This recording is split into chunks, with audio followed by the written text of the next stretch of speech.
Warning, the Stone Age Gamer includes a lot of bad language. Cover your mother ears.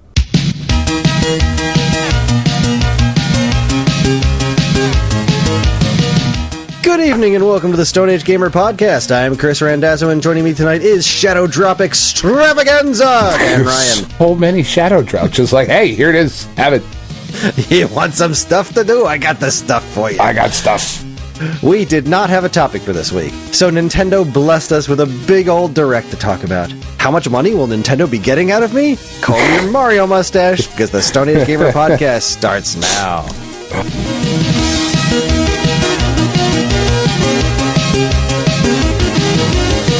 So much money. Hi, everyone. This is episode 450. Goodness gracious. Oh. Wow, we probably should have done something special for that. I figured at this age, we're really only doing specials for the hundreds, you know? At this 50s, you're just like, whatever. We've done 8 of those now. It's fine. That's fair. It's all That's fair. Like us. It's the week of February 17th, really? Yeah. Yeah, holy crow. Son of a bitch. Happy Valentine's Day. When's this episode going live? Yeah, it's February 17th, 2023. I did do my script right. Yeah, happy Valentine's Day to you, Tweety. That's right, man. I hope you have a lovely Valentine's date with your darling wife or mistress or the day whoever. Itself, she's actually got other plans. There's some mom's club things. She's like, do you mind if I do that? I'm like, we're going to see Ant-Man that weekend, so it's fine. That can be our Valentine's date. It's all good. Yeah, it's weird. Like Valentine's Day. So Tiff and I really like each other. Which is good in a marriage, I find. But it is. It's one of those things where you're like, I like you. That's fucking cool, man. You're married to someone you don't like. That's when shit goes afoul. Yeah, that's what I've heard. That's what I've heard. I feel like that's yeah. Well, yeah. So like we celebrate Valentine's Day because we're so fucking basic. Like that is our anniversary of when we first started dating. And made it official on Valentine's Day. I proposed on Valentine's Day.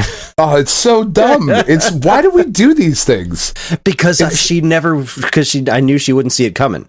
Because it's fair. So cheesy. I was just like, she's never gonna guess this. Because we're gonna go on this perfect romantic dinner, and I feel like she's got to know what's coming at this point. But she's never gonna see it coming on Valentine's Day because that's the cheesiest thing in the world. Right. That's the fucking curveball. That's the way to do it. Surprised the shit out of her. That's awesome.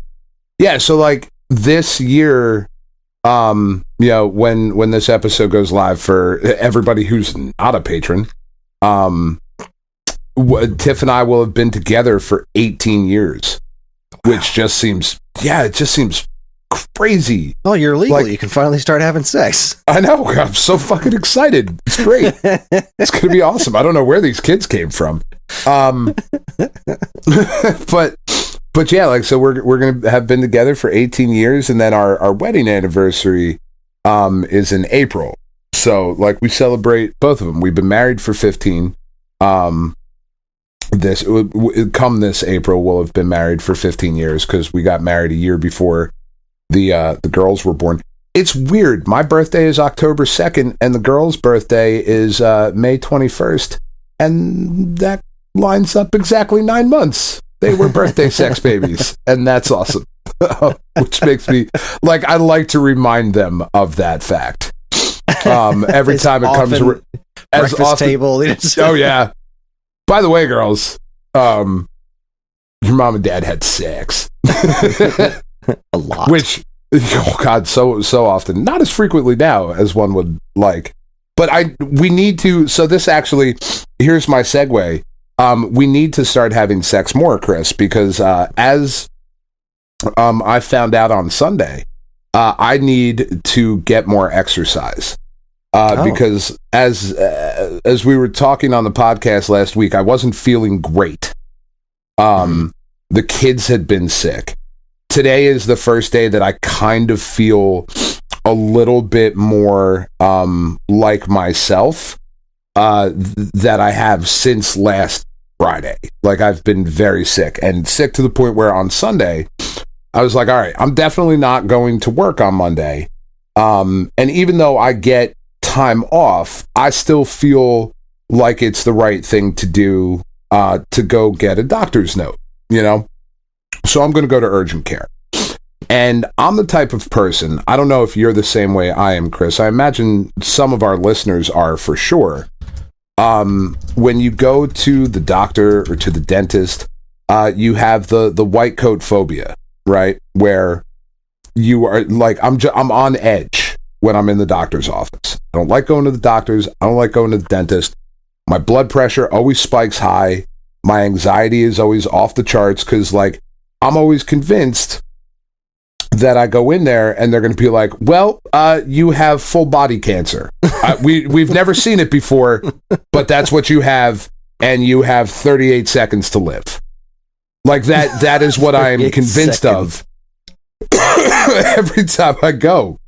So I go in there and they do the thing, and it turns out that not only did I have bronchitis, which is what I'm still currently dealing with, but my blood pressure was legitimately like through the roof. It was like 199 over like 120, which I don't know how much you know about blood pressure. It's supposed to be 120 over 80. Yeah. I don't know. Never remember like what direction the numbers are supposed to be good to move in order to be good. But I know that those numbers you said are not the numbers that they usually tell me when I go to the doctor and they say, yeah, your blood pressure is great. Yeah, no. And we have like a history of high blood pressure in my family and whatever.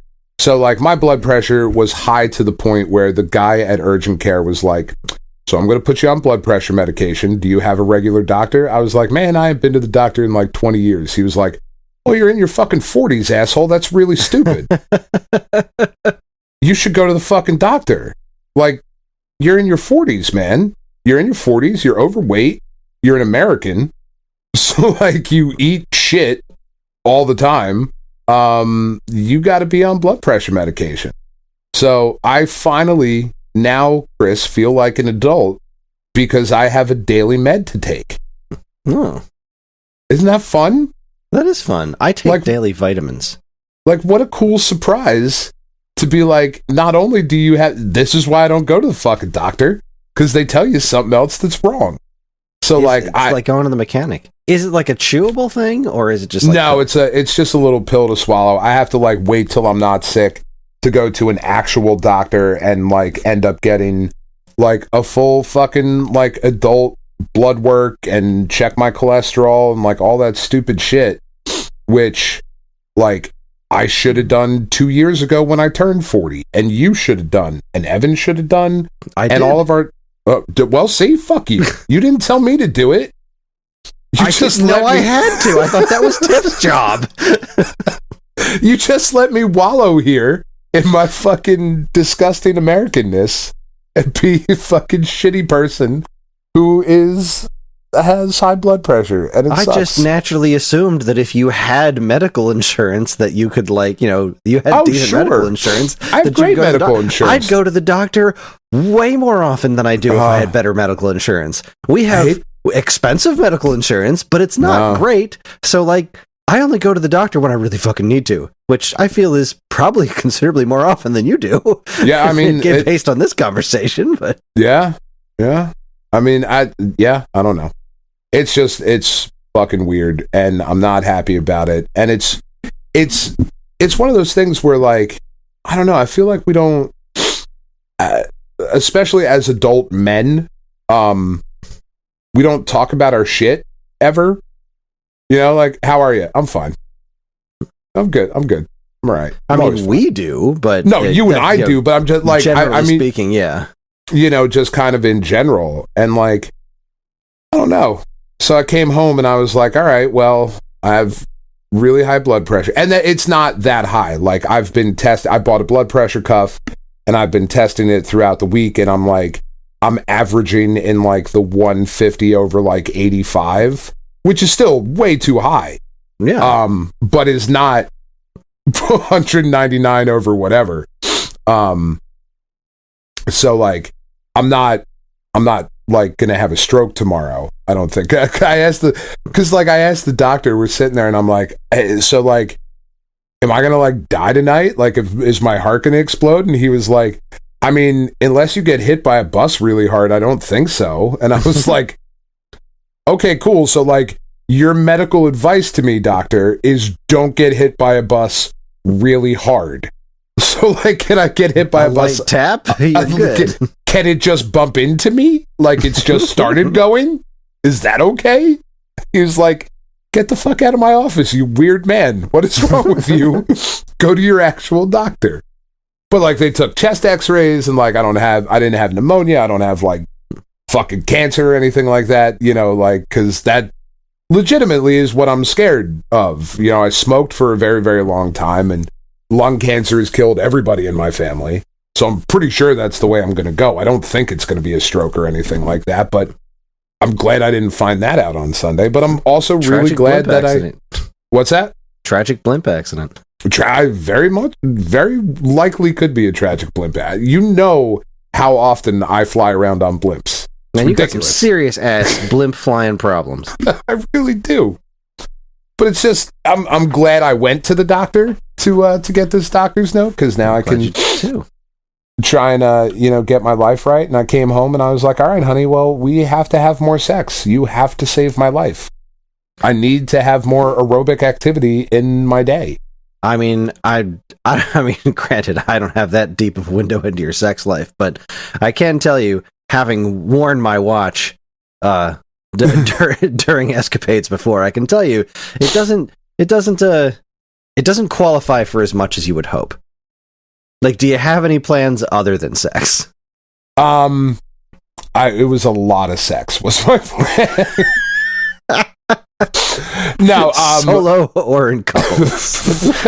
Either way, it's fine. Bought a swing and everything. It's fucking cool. Oh shit. No, so I started taking the dogs out for like longer walks and walking like 1.5 miles, 2 miles every night. But the problem is that I have been blessed with a degenerative joint condition in my joints, frankly. But it's really bad in my knees and my shoulders.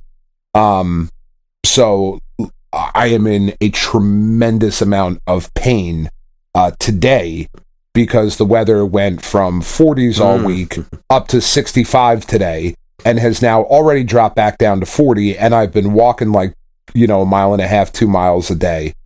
On top of still being sick, like my knees are just like, all right, look, you fat fuck, what are you doing?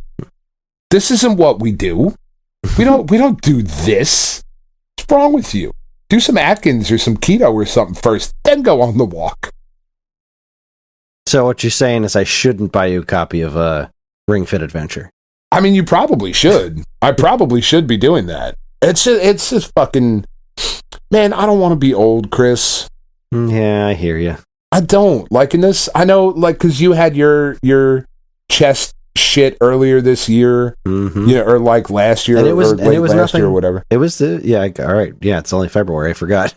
But yeah, no, it turned out to be nothing. But yeah, like it's just, we're just at that age now. What I've discovered from the doctor, though, is that, at least as far as I can tell, the bar for what is considered healthy at our age is, as I guess, pretty fucking dudes, low. It's pretty low, because like I feel like I'm terribly out of shape, and I go to the doctor and they're like, "Yeah, you're doing pretty good. You do some exercise, right?" I'm like, "Yeah, I exercise a couple days a week. Like that's great. You just keep doing that." Oh, okay. All right, son of a bitch. I can do that. Apparently my heart's very healthy and all that other jazz, but... Yeah, I mean, that's what you get for... We should probably both get some colonoscopies, but... Oh, God, I'm so excited for that. I can't wait. That'll be a fun podcast topic. You want to go together? Like, do you want to make a Stone Age date out of it? Couples colonoscopies. Oh, sorry. Fuck, man. Oh, shit. Yeah, I think that's exactly funny. I'll film that. You can put that on the fucking... You can make a top 5 out of that somehow, I'm sure. I'm super into that idea.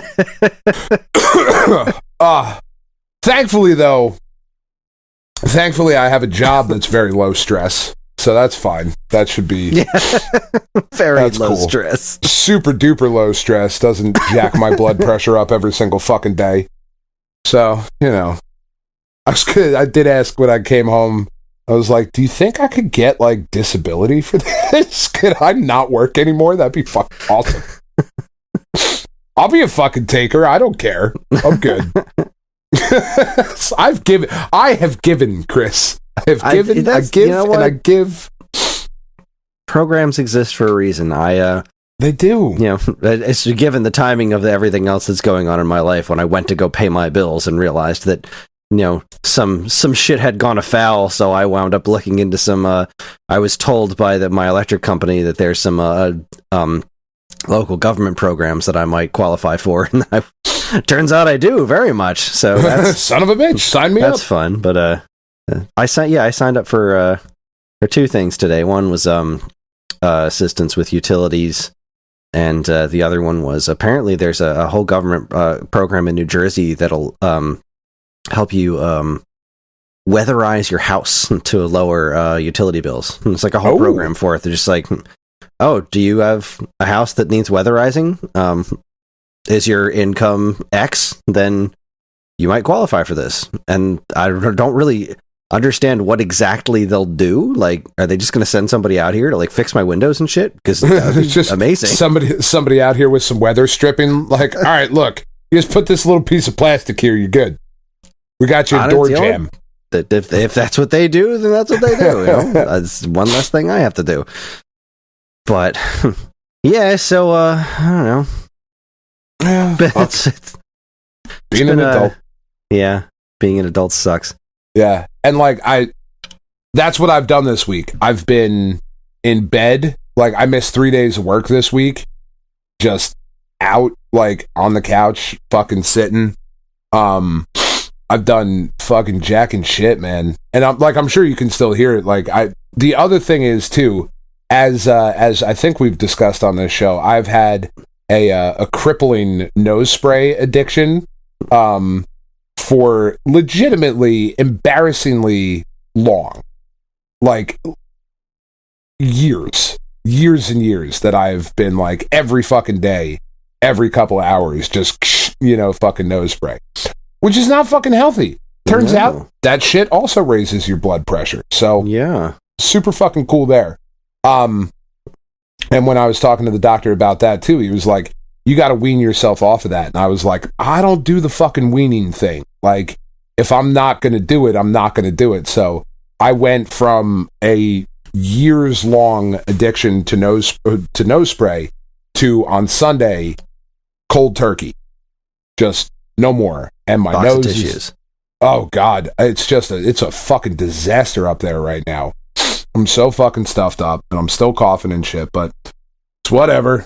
This is what I got to do now, Chris. Goodness gracious me. Yeah, it's been a fucking heck of a week. I'm really upset about it. Yeah. Well, I'm sorry, but it'll get better. Well, yeah, I'm glad you're attempting to get healthier now. That makes me happy. That ultimately is the thing. Like it sucks, like to be given like the you're not 20 anymore news, but like, okay, fine. So there's shit I gotta fix, and I'm gonna fix it and move on, and that's cool. I can do that. If I can do it, you can do it.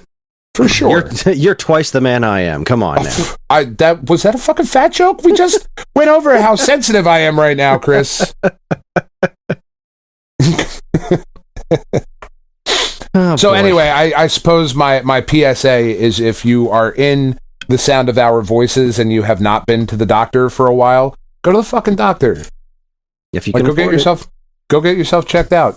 Hey, even if you can't afford it, just go. They're not going to turn you away. That's true, but they will bankrupt you for the rest of your life. Oh, that's fair. All right, if you can afford it, go to the doctor. Like, get your heart checked out, get your ass diddled. That's colonoscopy. It's ass diddling, I think is what they call it. I think that's the technical term.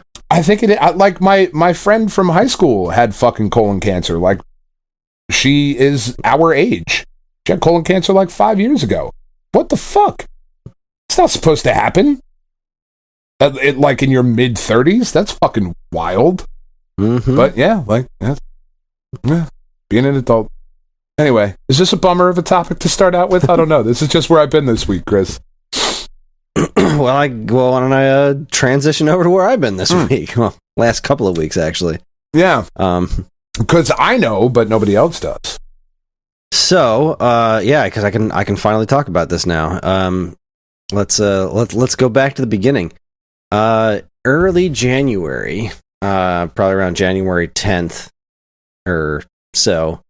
Yeah, January 9th or 10th, I was on the Atari VCS Discord, and there was this dude absolutely just taking the VCS to task, just like, this thing's a piece of shit, and I know how to fix it, and you guys are all dumb, and you should do this, and blah, blah, blah. Now, look, I'm not here to say that the VCS is the most magical thing in the history of mankind. I know what that thing is, but going on the VCS Discord to blast it and, talk about how smart you are, especially if you're not all that smart.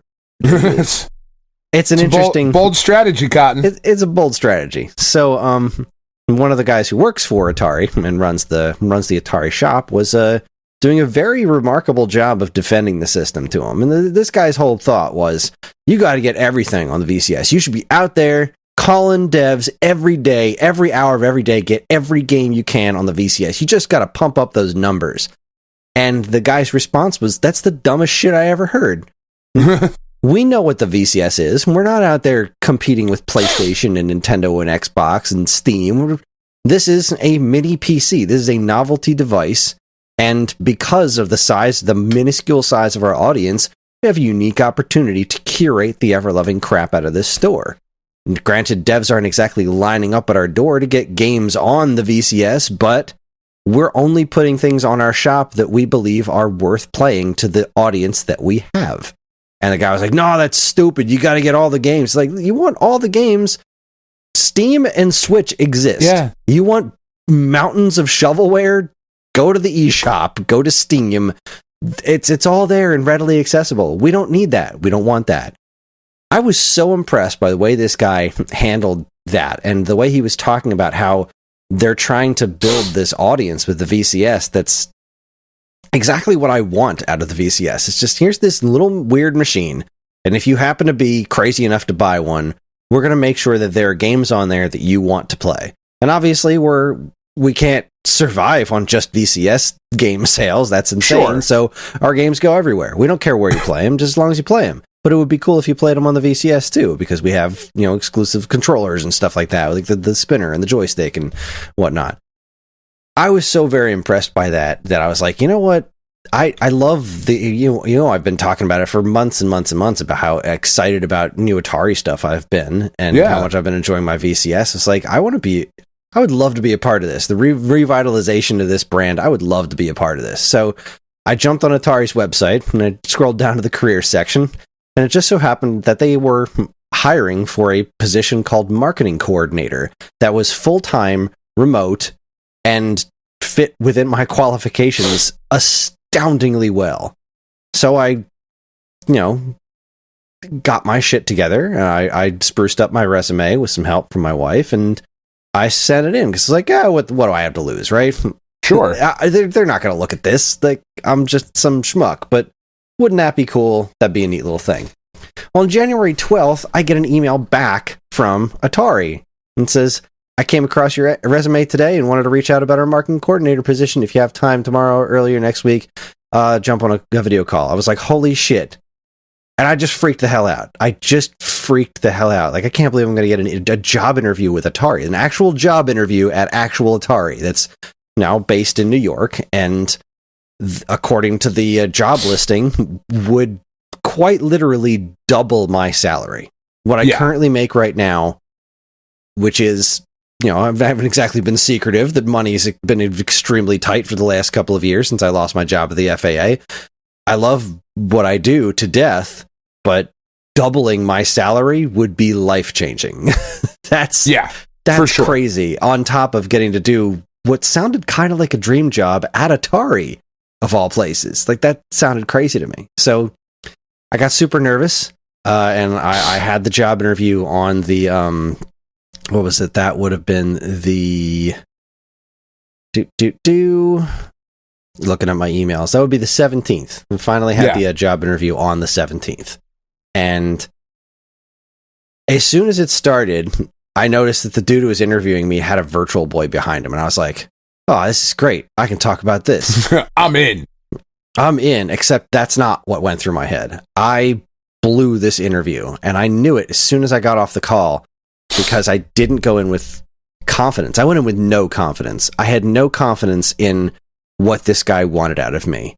Right. He was interested in the fact that I do all this art direction, the stuff I've done with Geekade, the stuff I do through Stone Age Gamer, making the videos and all that. He was interested in that, and I immediately downplayed the hell out of my abilities. Instead of trying to sell myself, I did a lot of nervous laughter. I downplayed what it is that I could do as much as I could. I was very self-deprecating. I stuck my foot in my mouth about the leak about Caverns of Mars Recharged at one point. I felt horrible after the interview. I was still excited that I got to do it, but I didn't feel great. But I didn't give up. You know, he asked if I had any more questions, if I thought of anything, to just email him, and so I did. But during the interview, he said, I should hear something by the end of the week. That was January 17th. I should hear something by the end of the week. So the end of the week came, and I didn't hear anything. So January 25th rolls around. That's the following. That's a week and a day after the interview. And congratulated on the Caverns of Mars announcement, which went out that day, and asked if there was any new information. And he said, nothing, but I expect to have a final decision by tomorrow. February 1st rolls around. I still haven't heard anything back. So I email again. Now, granted, I'm not sleeping at this point, right? I'm trying not to get in my own head about this job, but the fact that they haven't said no yet made me think that, well, I've still got a shot at this, right? Because if they weren't going to hire me, then they probably would have told me in the communications I've been having about, hey, is there any updates? There was an Why update, wouldn't they say that? Exactly. Why wouldn't they say that? So I figure I'm still in the game at this point, but I'm so nervous because I can't stop my brain about thinking about all the problems that doubling my salary solves. Right? So my physical health has been draining. I have been not exercising as much. I've been stress eating like crazy, and I'm not sleeping at all.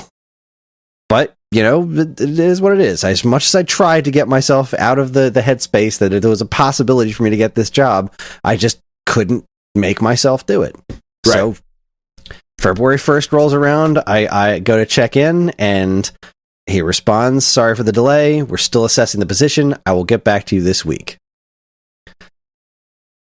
So another week goes by, and this was we're caught up to last week now. And Wednesday was the Nintendo Direct, and I was like, you know what? I am not sending this email on Wednesday, because if it goes poorly, I don't want anything to ruin my mood. Because Wednesday was such a great day. Wednesday was one of the best days I've had in ages. I was so happy all day Wednesday, and we'll get into that in a bit. But I did email them yesterday morning, and I was like, hey, checking about position. And then he said, I'm sorry, things have been really busy. We've decided to go in a different direction. We'll not be offering you the position. Which sucks. It sucks. Full stop, that sucks. Not only the weeks of waiting and not hearing anything back, especially because they kept saying, okay, I'll let you know. And by the end of the week, by tomorrow. And then, no, nothing ever came of it. But also because I'd be really good at this job. Yeah. I wanted it really bad. I could have done everything he talked about, what the position was, what they're doing, what they wanted out of the position, the potential for growth, the potential for places to go beyond the position that they were hiring for with my specific skill set. Like, when I interviewed, they were already on second interviews with a couple of other applicants. The dude saw my interview, my resume come through, was so impressed by it that he wanted to talk to me. And just interrupt the entire interview process to get me into the mix. Yeah. And that made me feel like I had a pretty solid chance. And I've just been, yesterday and today, I've just been completely just gutted and depressed about it because, like, it sucks. It sucks missing out on that opportunity. It sucks not getting the opportunity to fix so many things for my family. And yeah, I'm pretty bummed about it. But you know what? At the end of the day, I'm sure once I get over the fact that, you know, I blew this. You know, this was on me. I was the one who did the shitty interview. I was the one who didn't, you know, I should have been better on the internet. I should have been more confident in selling myself, because I could do this job and I would have been great at this job, but there was no way for them to know that. But well, when's the last time you interviewed? It's been a long time. You know, interviewing's hard, man.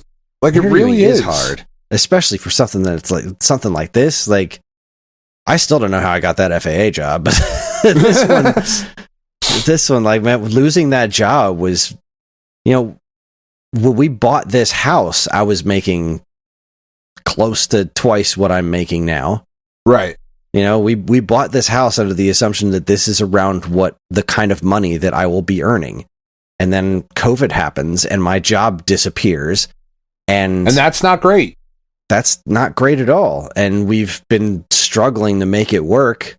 And it's been a lot of finagling. It's been a lot of hard work to get to where we are, where we can somewhat sustain our lives with the amount of pay that I'm getting. Which I don't want anyone to take this wrong. Stone Age Gamer is great to me. They are.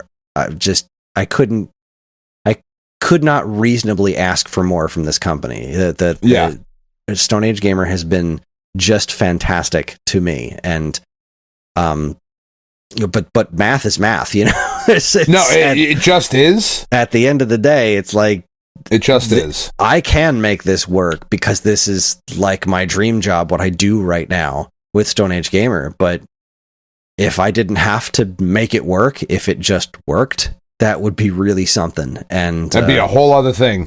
That would be a whole other thing. So, you know, that's been my month. Just been not sleeping and stressing out about this Atari thing. But at least I can look back on it and say I had a job interview at Atari. Like, that was cool. That I went far enough to actually have a conversation with, you know, a higher up at Atari. And I don't know. I don't know what. That's not nothing. Exactly. That's not nothing. And it's given me some confidence to, like, look out in the world and see if there's something else there. Like, it would have to be something really special for me to leave the job that I have now. Right. Because of how the freedom it gives me, the amount of time I get to spend with my kids and doing things for my family, and just the fact that I love what I do. But it says it's been a hell of an experience. So, but Wednesday was a magical day. Wednesday was a magical day. It started with Daily Dadish, which has been, we're 3 days into Daily Dadish, and I'm just so goddamn happy. It's wonderful. I've got the star all 3 days. We have little chats about it in the Discord about parts of the level that we found difficult, and it's wonderful. It's a Dadish level every day. Yeah, you can't be mad at that. No, it's wonderful. I'm so happy about it. And then there was the Nintendo Direct, and it was just the excitement of that all day long. And then that it delivered as much as it did at the end of the day. I went to bed that night happy as a clam. It's with lots of stuff to play. But yeah, we'll cover that. We'll cover that in the back half of the show, since that's our feature topic. But boy, Wednesday was a day. But before that, I finally finished Pong Quest. Nice. What a lovely game. I'm still I gotta say, there was a little twinge of like, all right, let me finish playing this Atari game I like. After getting turned down by Atari. Yeah. Being rejected. Okay, I'll keep playing your stuff. I'll keep playing your stupid fucking Pong game. That I could have marketed better for you. I gotta wonder, like, what went into the marketing of that game at all. Like, nobody ever talks about that thing. Nobody ever talked about it. I didn't even know it existed until it popped up on the eShop when I was searching for something else from Atari. Like, I wouldn't know about it if you had not mentioned it. And you know what? It's not amazing. It has its faults, but goddamn, if that game wasn't fun. I beat the whole stupid thing. And you don't beat games. I mean, I've been trying to last year. I've been I know, but my like foot forward. But like, if it's historically, if it doesn't give me a really good reason to do it, then I'm not gonna. Like, I fall off of things unless I'm like, no, I'm gonna finish this one. And I really wanted to finish Pong Quest because I never stopped having fun. Like, there were parts of it that got occasionally tedious, but sure, the actual Pong is great. The whole concept of the game is great. It needed a little bit more polish and a little bit more variety, but all in all, I was very happy with it and love the soundtrack. It's so weird. They got all these like beatboxing and like really funny voices going. Like the whole thing is so stinking goofy. I really liked it. I'm glad I played through it. I'm glad I finished it. And also, we got to start playing the multiplayer. Nice. John actually picked it for a family night one night because it's Pong. It's a simple enough concept, and we all four played it, and it's pretty fun. I still have an advantage because I'm just better at video games than everyone else in the house. Yeah, and there's like inventory management. At the end of the day, it's a skill that you have. So like we try to even things out when it's like.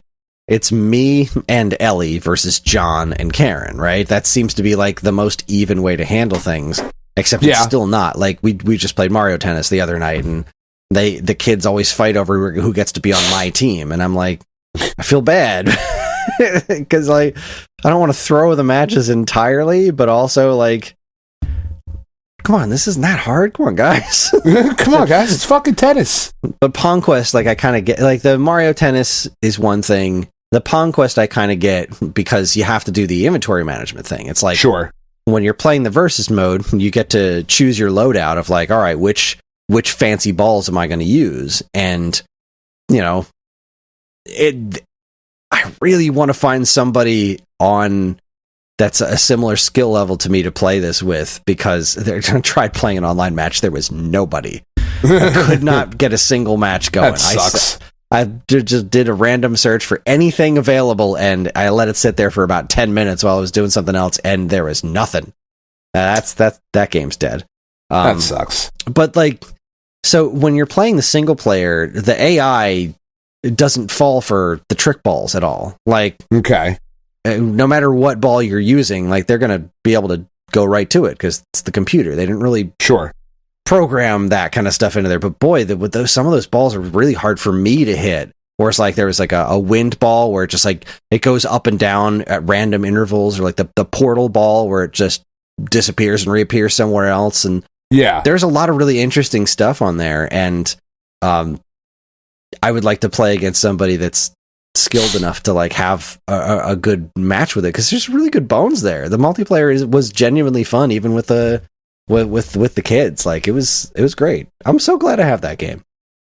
Yeah, not amazing, not in recommending it for everyone, but like it's pretty cool. If you can get it on sale, pick it up. It's fun. No reason, like literally no reason not to. Yeah, and it's such a weird concept based on Pong. It's not like that's something nobody's heard of. I just can't believe this got zero traction. I figured it would have gotten at least enough traction to be like semi-cult classic status. Like, I've seen dumber shit get way more popular. Sure. But yeah, it is what it is. Yeah. Yeah. So speaking of games that didn't get the attention they deserved, I finished Onion Assault as well. I finally beat that one. Nice. Solid game. So I had this thought that this game probably would have been a lot better had it not been polygonal. Like, the guy I think it's pronounced Bertel Horberg is the guy who makes these games. Yeah, he's been posting that he's like hobbyist working on getting Gunman Clive working on Game Boy. Right, I'm like, that's freaking great. And then it just got me thinking, like, sprites. That's what this game needed. If Onion Assault looked anything like a pixel art game instead of his traditional style, I think it would have caught on. It would have been huge. I don't know about huge, but I think it would have caught on better because the thing with his style is Gunman Clive looked amazing, and a lot of that very, very cool. Yeah, it was because of it being in monochrome, basically. It had that really cool Western look, but also like there wasn't much color. And then when they really started applying color to it, it worked with Mech Extermination Force. But there's something about the way this game looks. Like the main character isn't interesting looking. And the world itself, the colors are weirdly saturated. There's something visually off about Onion Assault. And it's hiding such a really fun character right underneath it. Like the fact that I was talking about last week, everything dances and whatnot. Everything's moving along to the rhythm. It's got a really good soundtrack. The bosses are creative. Like whatever that special something was that made Mech Extermination Force work as well as it did, like visually on just an aesthetic level, it just wasn't there in Onion Assault. And I think that might have been part of the problem, but goodness gracious, if this was a pixel art game, like I just can't shake the feeling. Yeah, because like so much of the gameplay seems to harken back to Mario 2. So if you had something that even looked vaguely like Mario 2, you don't even have to change like the basic plot of the game, fighting this weird army and digging up onions and in Onionia and stuff like that. It's such a weird concept, but it's the right kind of weird. And if it had a different art style, I feel like it could have found more of an audience. And it was a bummer that it didn't. But yeah, the name Onionia is pretty good. Yeah, not gonna lie. There's a lot of goofies. Like the ending's great. The ending is just like you fly through the air and then land in a hammock. The end. Because why not? It's fucking great. Really cool game. More people should play it. I'm glad I did. I'm glad I finished it, and I dug the soundtrack. Solid stuff. Another point of interest that needs to be discussed is apparently the Bengals were in last year's Super Bowl, and I have no memory of this at all. Yeah, they definitely were. I don't remember it. I don't have any recollection of this happening, and I must have watched the game because I'm married to Karen. We watch the Super Bowl every year. Yeah, it was Joe Burrow and no memory. They lost to the Rams. I said on the show last week they've never made it to a Super Bowl in my lifetime. Yeah, no, I should have corrected you. You're right. Yeah, you're very right. You were on the verge of dying last week. I really was. I really had no idea what was happening. But yeah, no idea. So I acknowledged that there's gaps in my memory, and we're getting older, Chris. Yeah, we're getting older. This is some shit that happens. Like we're gonna have to start taking Prevagen. I think is the memory supplement. I think. Well, I don't have the my daily vitamins have that stuff on it. It's supposed to be good for your memory. I don't know. No. It's not working. It's not fucking working. Because not only did you not remember, and I didn't remember that the Bengals were in the Super Bowl, you don't even know what the stuff that's supposed to be good for your memory is called, and you take it every day. Yeah, but to be fair, I've never been good at names. No, that's fair. So, anyway, I don't know. I don't know album titles or song titles. I'm pretty good at that, but no, I know. Like, what's my favorite Deftones record? It's the one with the chick on the front. That's the one. That's what I know. Track 7 is really dope. No idea what the fuck it's called. All right, so the last point of interest before we take our break and start breaking down the Nintendo Direct is a listener of ours, Brian, sent us an Xbox list. Love Brian. Yeah. He's I'm a big dude. Brian guy. He works at Level Up, my local comic/video game shop. So let's see. His list is, let's start with Blinks. I have no concrete idea why Blinks never caught on. It's fun, but a tiny bit slow. Probably only got lost due to the wrong audience on this platform. Next, we need Blinks the Time Splitter, and I think we've got a franchise. Hey, you're onto something there. Crimson Skies. There aren't a lot of arcadey feeling playing games. This one just sort of feels good. Deus Never Ex. heard of that one. A lot of people talked about it. I gotta check it out. Deus Ex, as one of the 4 people who play this game, I could confidently say it's no human revolution. But if you are a fan of the original PC game, it's absolutely worth a look at $5. Fable, TLC. I guess that's an abbreviation for one of the subtitles. Oh, the Lost Chapters, right? Oh, sure, why maybe. Anyway, the Learning Channel. Bottle, it's amazing how poor the sequels for Fable have been over the years. This one sets a really high bar, and old Pete has never come close to recapturing its glory. Good old Pete. Halo / Halo 2. Yes, there are better ways to play these, but they are still some of the most fun FPS moments of my gaming life, and I wouldn't trade it for the world. The stories are interesting, and the multiplayer is spectacular. Maximum Painage, or Max Payne if you're nasty. Alright, this game is rough, both in gameplay and content, but damn if there isn't a compelling story with a really cool narrative presentation on display. That's fair. Yeah, dude, I did fucking love that bullet time shit. Not gonna lie, it was fun. I remember you liking that game. It's fun.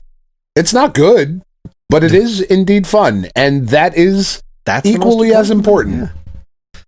Let's see, Sega GT 2002 and Jet Set Radio Future combo. You may think this is here as just the cheapest way to sneak Jet Set Radio Future on the list, and while that is the case, Sega GT 2002 is actually a really great sim-style racer.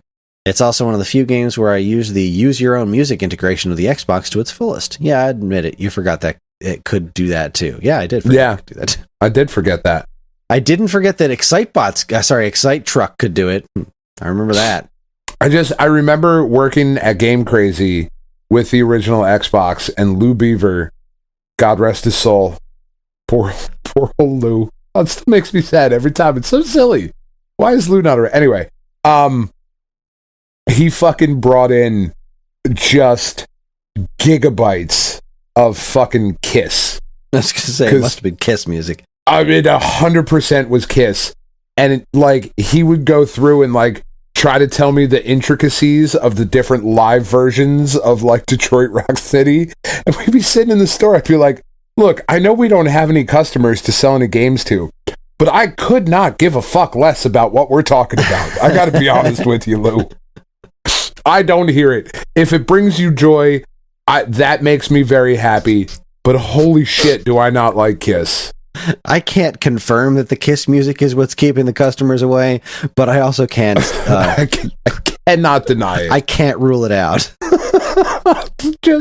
It was just Kiss all day. It'd be like, oh, this is the one from fucking Germany. I'd be like, I still don't care. It doesn't matter.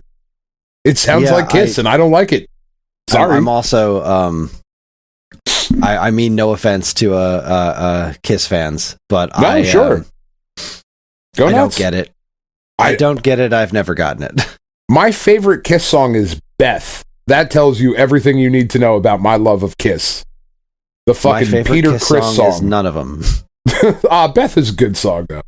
I couldn't, but only because of fucking Role Models, which is a weird Paul Rudd movie where him and Stifler, whoever the kid who plays Stifler is, and fucking McLovin. Because those guys don't have actual names anymore. They're just their iconic characters. Paul Rudd is fucking like a Big Brother program for McLovin, and they're LARPing, and he sings Beth to his girlfriend, who's played by Elizabeth Banks. It's a really fucking funny movie. And it's a really sweet and tender moment in this movie.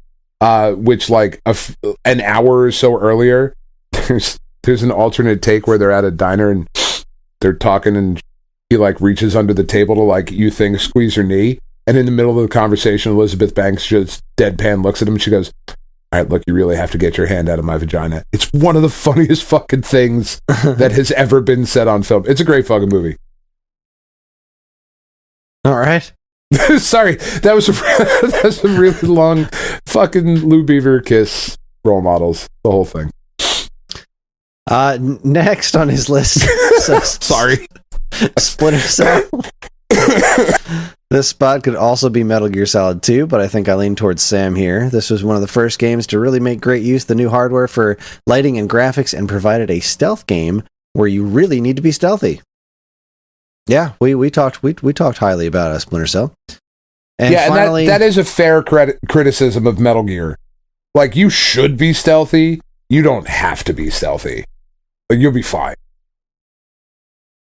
Wow. Okay. And finally, Steel Battalion. If the challenge were reduced to $50, I'd still have Steel Battalion on the list. This is probably the most unique and unreplicatable experience on the whole system, or even one of the most on any video game system console period, PC notwithstanding.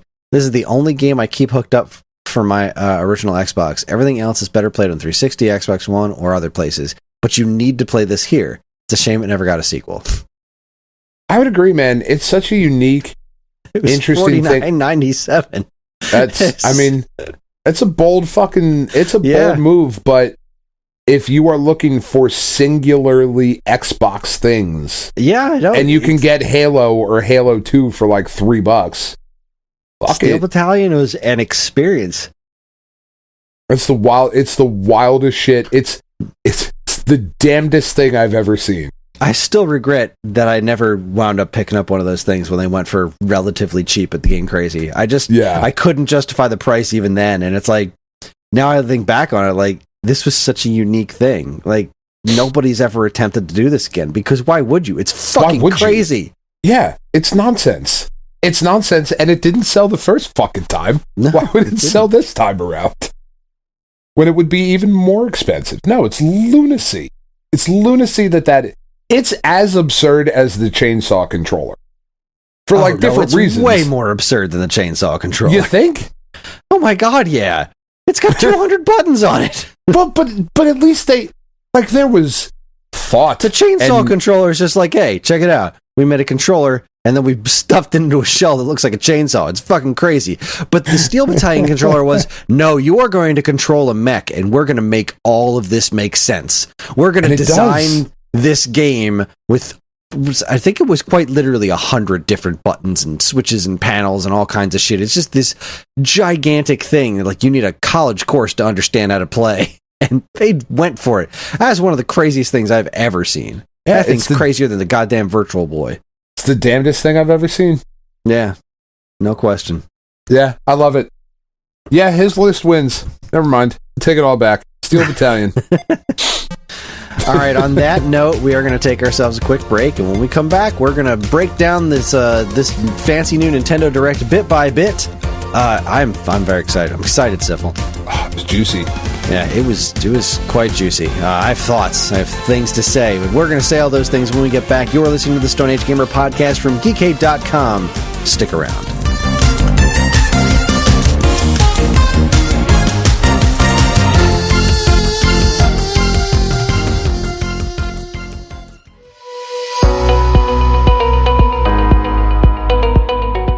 Hi everyone, Kris here. Podcast listening is free, but podcast creation is not. That's why the Geekade Patreon exists. In an effort to help us pay the bills, we've got a Patreon page set up where you can gain access to our monthly podcast topic schedule, get early access to many of our shows, and more. If you'd like to help support Geekade and keep these shows running week after week, head over to the Geekade Patreon page, linked in the show notes of this very podcast. And now, here's a quick look at some of the other original content available now from our partners and Geekade.com. First up, in an all-new Sparkcast, Thomas tries to figure out the Sub-Atlanticans. Did I say that right? Sub-Atlanticans? I think that's what it is. The Sub-Atlanticans' process of communicating based on the animation. Sean wonders how Spike went underwater in a car with multiple costume changes, how Bumblebee emptied water from his car, and why Spike has a regular snorkel that should frankly fucking drown him. Yet also has an air tank on his back, not connected to anything. It's, quite frankly, it's madness. Only in this episode and stuffed to the gills with fish physics. Plus, a look at two cool official... I don't know why I'm looking at, as I'm reading this, it looked like it said official, but it says cool. A look at two cool official Transformers toys from 1984 and 1985, a race car set, train set, and more. Don't miss Sparkcast episode 71, TV 24, Atlantis Arrives. Next, after weeks of preparations, coordinating a team of judges, and accidentally recording an entire wrong version of this very show, the 2022 Waveback Awards are finally upon us. Matt, myself, and a team of judges have put our heads together to come up with what we believe to be the best of the world of video game music from last year. The nominees came from quite the eclectic list of games, and the winners were some really outstanding stuff. Be sure to check out Waveback episode 159, 2022 Waveback Awards. I did. Cool. Go ahead. No, I did ask my children for the suggestions or games that you would ask them for, and I'm still waiting for them to get back to me. So, whenever those lazy asses get to it, I'll let you know. It's already over. The awards have been given. I'm still going to let you know. Fair enough. I went on the Geekade Twitter account and I tweeted out all of the nominees, right? Because we broke it down to 5 per category, and I was like, you know what? A lot of these are indie games, and a lot of composers I can find on Twitter now. So I'm just going to tweet all this out, which is super cool. Yeah, and I've gotten a bunch of responses. In fact, the Vampire Survivors crew is really excited about it. Which I think is really awesome. Cool, because holy shit, Vampire Survivors is great. That's what I forgot to talk about in the top half. We'll get back to that. Anyway, read your commercial, and we'll talk more about it. I'm sorry. Finally, there's nothing quite like the sound of babies crying in your video game. And if that sound makes you happy, this episode of the SNES podcast is for you. Greg and Joe cover the very popular and famous sequel to the SNES pack-in game, Super Mario World 2 Yoshi's Island. Why was this game so popular? What made it look so good? How dizzy did touching those fuzzies make them? Find out in the SNES podcast, episode 203, Super Mario World 2 Yoshi's Island. For all this and more from us and our partners, be sure to keep your eyes on Geekade.com.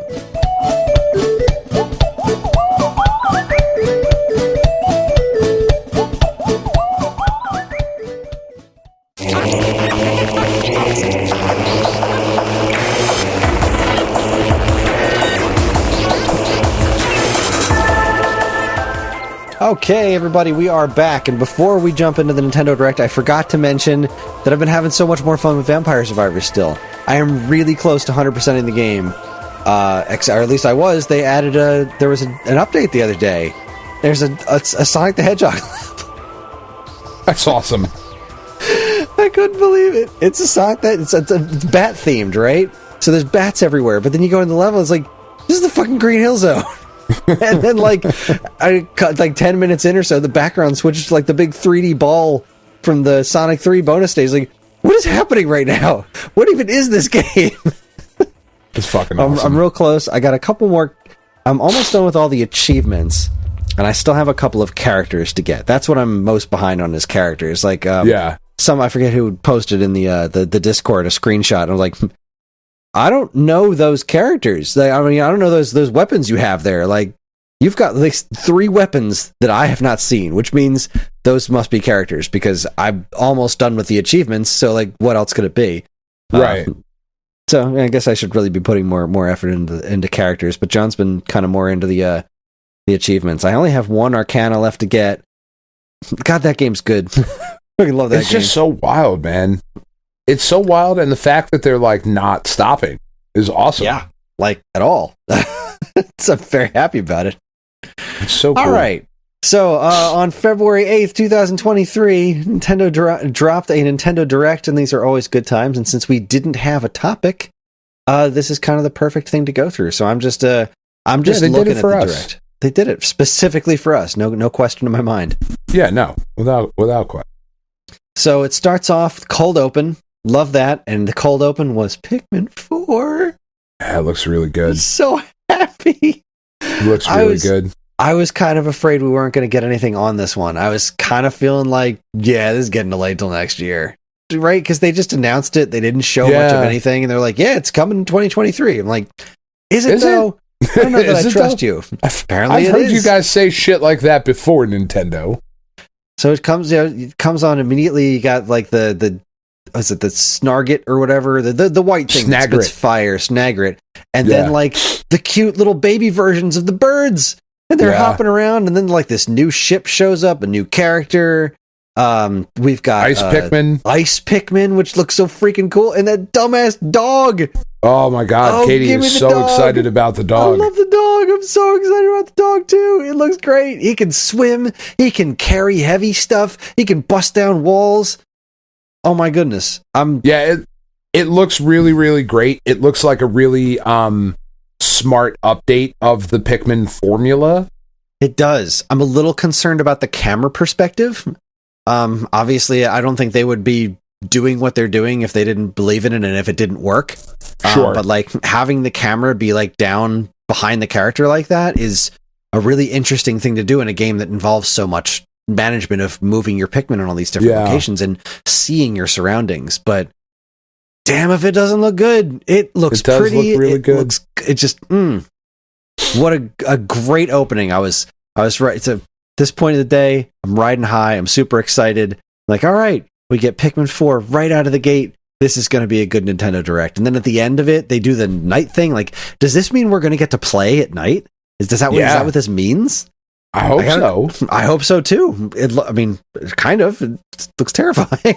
Well, sure.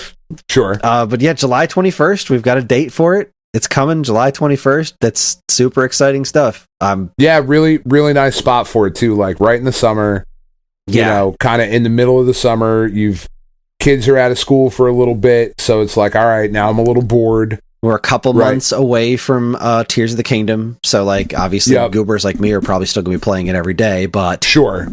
Still, it's you got a little breathing room. God, Nintendo, especially after this, Nintendo's top half of this year is fucking sick. Yeah, it's pretty stacked. Disgusting. Pretty stacked.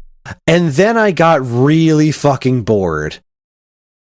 After Pikmin 4, it was just a 90-degree turn of like, and Xenoblade Chronicles DLC. Okay, I get it. Yeah, no, like that's awesome. That's awesome for Xenoblade Chronicles fans. So it's like, okay, this is fine. As long as something else happens soon, this could still be good. New characters or whatever. Apparently there's like a grown-up looking what's his name from Xenoblade Chronicles 2 in the DLC at the end there. Is like, okay, cool. Not for me, but cool. Then we had new Samba de Amigo, which was actually leaked earlier in the day. Okay. Yeah, no, why not? Yeah, that's fun. Exactly, why not? The Joy-Cons are a great control option for this. I don't know. Yeah, I think it looks neat. I've never been a huge Samba de Amigo guy, but it looks super fun. I played it with the maracas on the Dreamcast in my store when it came out and was like, this is really cool. I should get this when it goes on sale because I'm not spending the money for this because it was expensive to get those maracas. And then I never did, and now it's worth like $50 trillion. Yeah. But this and it's still not Donkey Konga. Exactly. But it is neat. This is a neat game. Not a, knocking down my door kind of a thing, but like, all right. So still happy about Pikmin 4. Xenoblade I don't care about, but looks nice. Samba de Amigo, that's neat. Then we had not Style Savvy. Yeah, not for me. Yeah, not for me. And there's something about it that I just don't think looks very good. Like, I respect Style Savvy because I hear it's a very good game for what it does. But like this whole thing about, it's just all about being an influencer. And there's just something about the visuals that don't look good to me. Like it's a very unattractive game. And I've watched several seasons of Project Runway. Okay, I'm not completely opposed to fashion, right? I have some interest in it. This was not it for me. This did next to nothing. Fashion Dreamer from Marvelous Entertainment. I don't know. Okay, whatever. So, now I'm bored. Then we get the next up was the Dead Cells thing, which I gotta say looks neat, but it doesn't look anywhere near as neat as I was hoping it would. Sure. Like, I don't know. I'm not getting as much of a Castlevania vibe from it as I thought I was going to get. Like, it's the Castlevania characters done in the... I don't know what it is. Something about it's not grabbing me. It's not making me say, all right, get back to Dead Cells. Get right back to it because this looks freaking great. I don't know what it is. It just didn't do it. How did you feel about it? Dead Cells just doesn't do it for me. It just doesn't.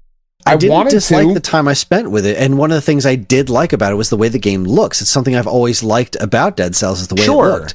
There's just something about this one that isn't grabbing me. I don't know what it is. It looks fine. It looks. That's what it is. It looks fine.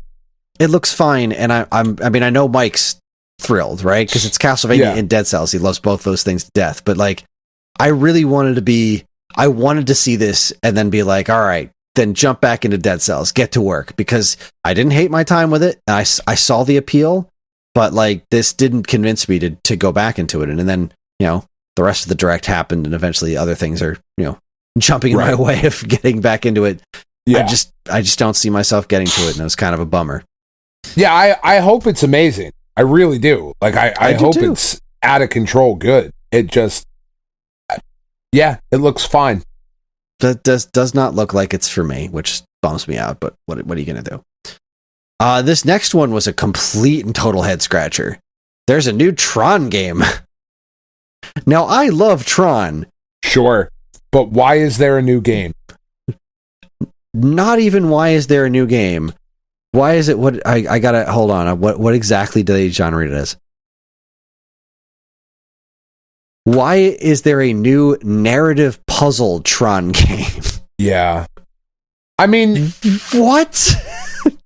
I actually feel like that makes the most sense. Like, if you're going to make a Tron game, it better be fucking ridiculous. Yeah, but it should also be video gamey, right? Because, like, that's Tron. The discs, and it's based on retro arcade games. And this is like, what? I don't know. It looks super weird. It's a timed exclusive for Switch. I don't know, man. I don't know. I don't know. I also love Tron. One of my favorite things ever was going when I lived in Florida and going to Disney World when the new Tron movie was coming out, a decade ago or whatever. I loved that movie. It was so fun. And seeing all of the monorail cars done up like light cycles. Oh, this is awesome. Coolest fucking thing I've ever seen. Like, I was so excited about it. I fucking love Tron. Tron's amazing. I really love Tron. A narrative puzzle game in 2023 for me. Yeah, it's weird. It's a weird choice. Game did absolutely nothing. Then we have Ghost Trick Phantom Detective getting a remaster. I've never played this. I heard it's pretty good. Keep trying. Yeah, it's been a people ton really of like places. This game. Yeah, from what I've played, 5 or 6 people who really like it.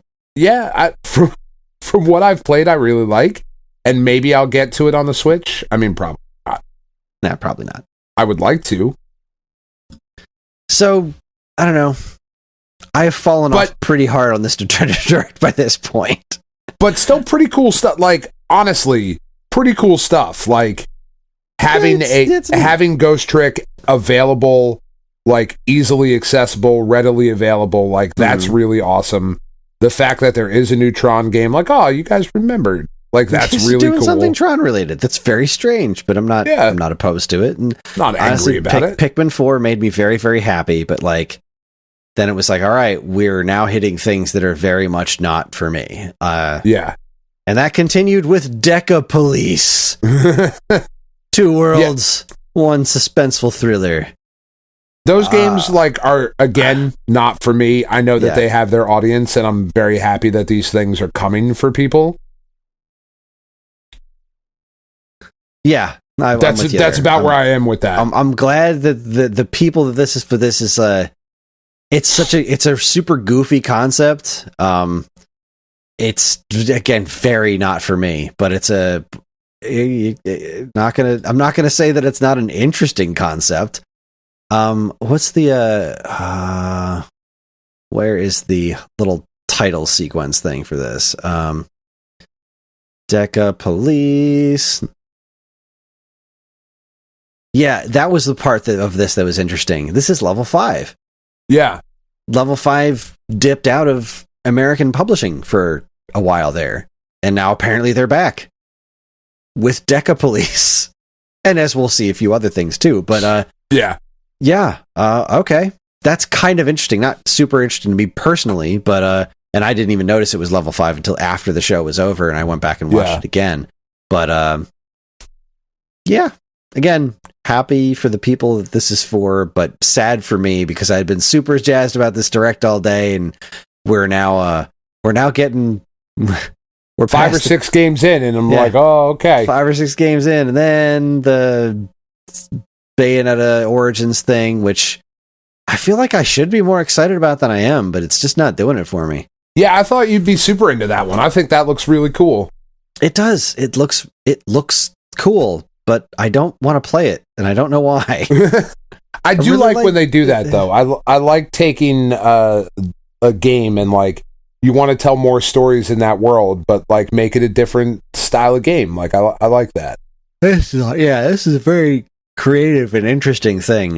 You know, I think my problem with it might actually be as stupid as like the title. Like, it's not a great title. It's not. Bayonetta Origins, Cereza and the Lost Demon. Like, yeah, I don't know. It's got a really cool art style. I can't see myself playing it.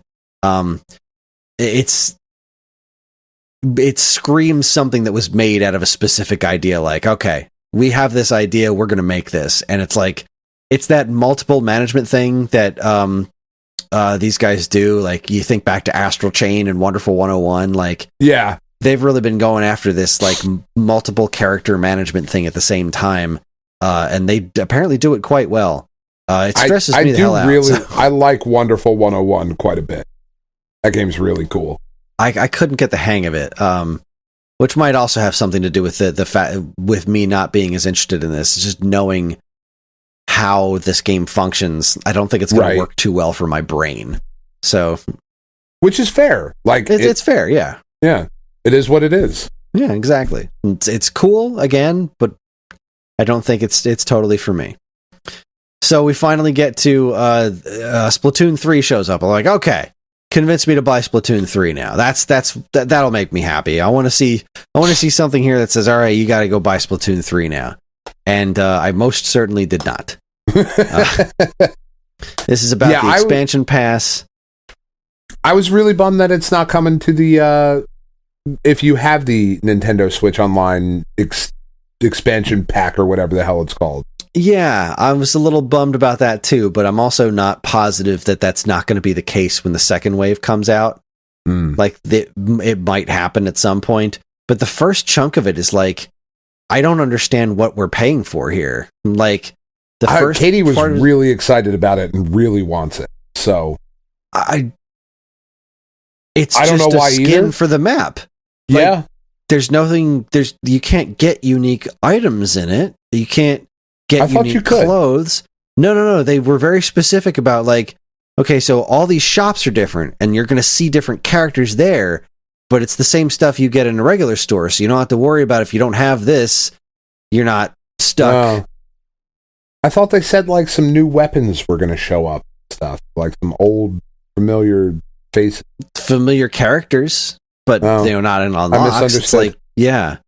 As far as I can tell, it's not actual new content. It's just you can make all the things you do in Splatoon 3. You can just change your hub to the hub from Splatoon 1, and there'll be like concerts from the Squid Sisters.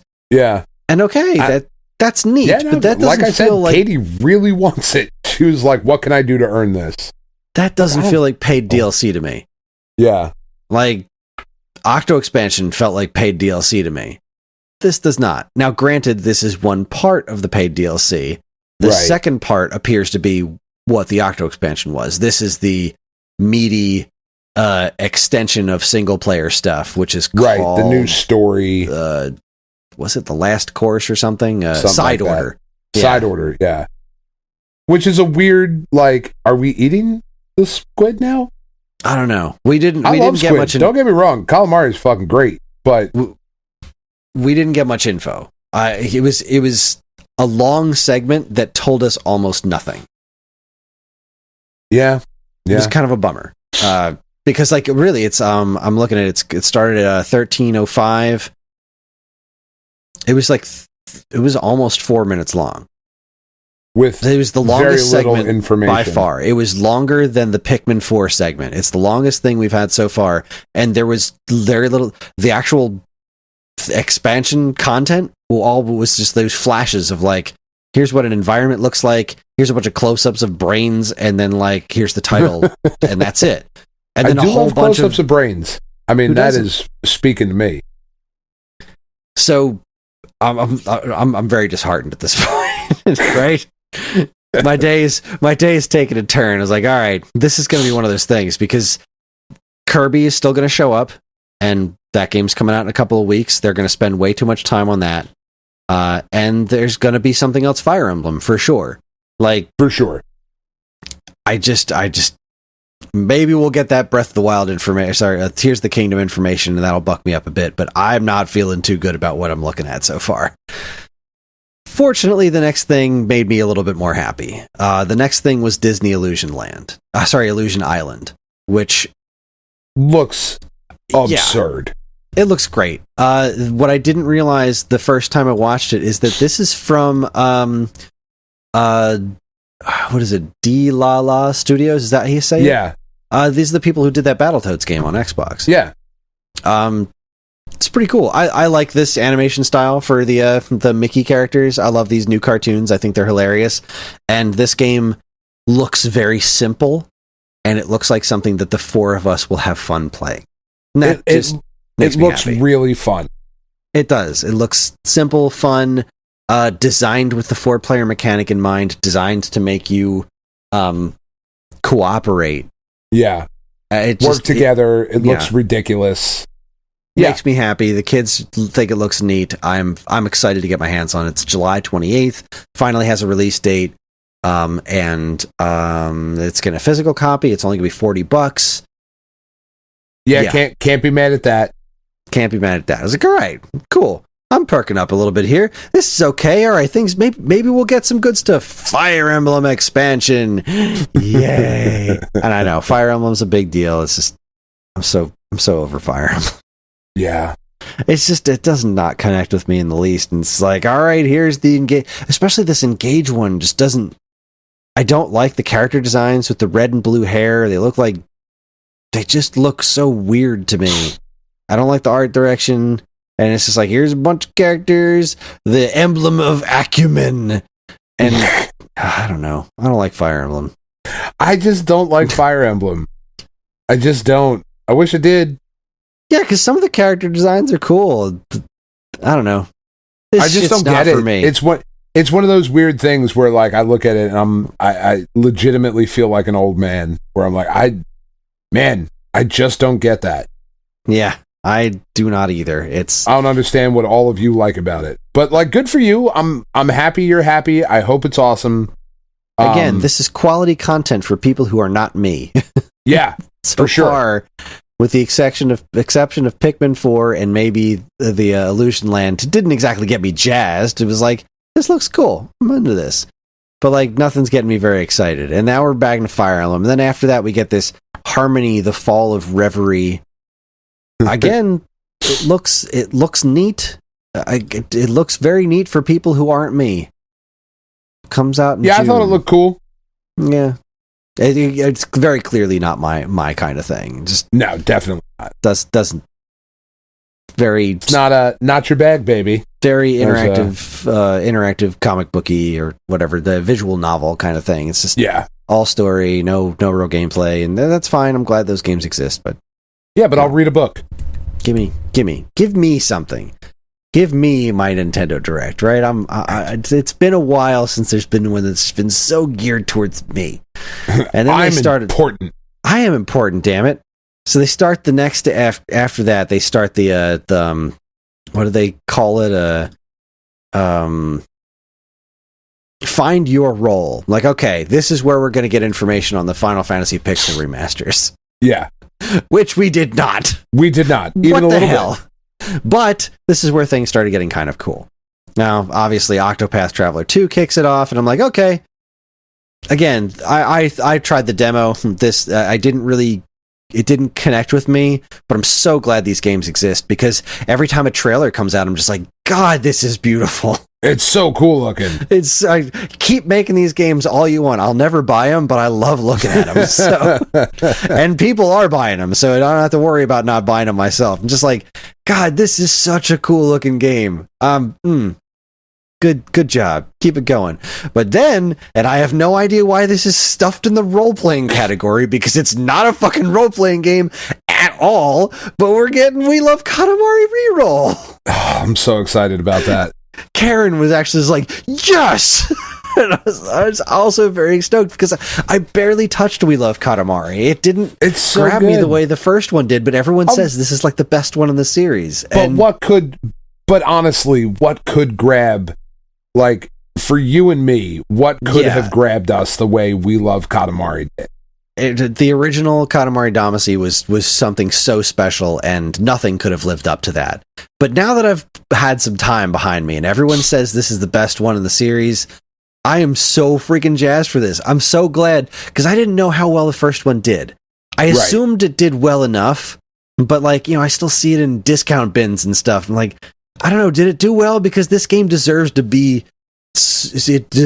do incredibly well. And the fact that it's getting a not just a reroll, a redone version of the first one, but the second one. The first one's getting one of those online game trials, which is awesome, and they're adding that new stuff too. We Love Katamari. You're gonna get to play as the King of Cosmos as a kid.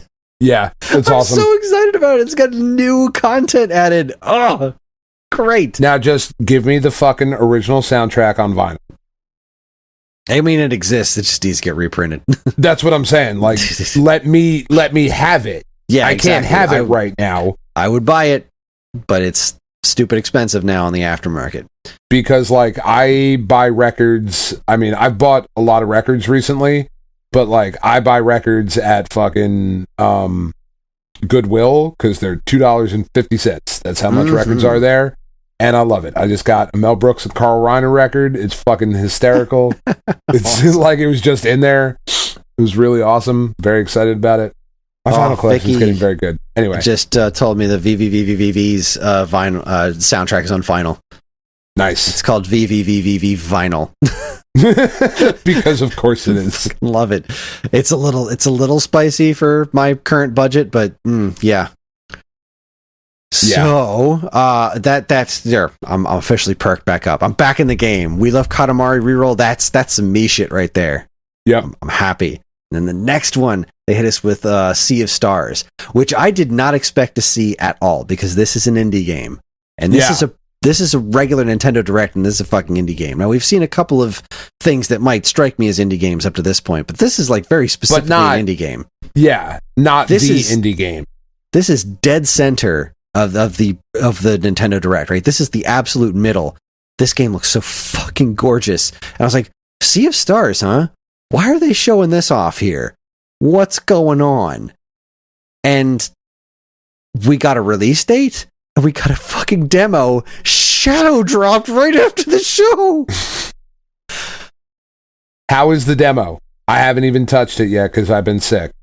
It is everything I wanted it to be. I'm so happy. I was like giddy. I was almost in tears playing it because it nails the feeling, which is it's that intangible thing. Yeah. But it nails what I hoped it would feel like. I had said when my hopes for this next year, I wanted Sea of Stars to reignite my love of turn-based RPGs, and this felt like something from the Super Nintendo era. It sure as fuck doesn't look like it. It looks so ungodly gorgeous. The sprite work in this game is so next level because it looks like it's retro, but it's so much more detailed. It's so expressive. Yeah. All the lighting is gorgeous. The battle system is great. It's really, this game feels like the sequel to Chrono Trigger that Chrono Cross never was, because it's just the enemies are right there on the map, and then you immediately jump into a battle. The battle music starts. You don't go into a separate screen or anything like that. It's right there. The battle system is so cool because it's very similar to Chrono Trigger's, except it's also interactive, like Mario RPG or Mario and Luigi or something. So you've got all these timed hits and stuff that go throughout your different moves. And every time you beat a monster, it leaves this like stuff on the field that you can then choose a character to absorb and power up their next specific attack. Oh, that's cool. Fucking wonderful. It's so much fun. The writing is great. There are a couple of musical callbacks to The Messenger. Because that's cool. Because they said when they launched this Kickstarter ages ago that this takes place in the same world. Right. It's a different time period, but it is within the same universe as The Messenger. Yeah. And like it was the level up music. I'm not even going to say what song it was for anybody who's a big Messenger soundtrack fan, but if you're playing this demo, play long enough to level up your characters, and there's going to be a musical callback to The Messenger. And I think the title screen is also one as well. But oh my god, I was so thrilled with this, and I really needed to be thrilled with it because the day that I had and the following day, because I didn't get to play it till Thursday really, and obviously another thing that's going to come up here that I did not buy yet.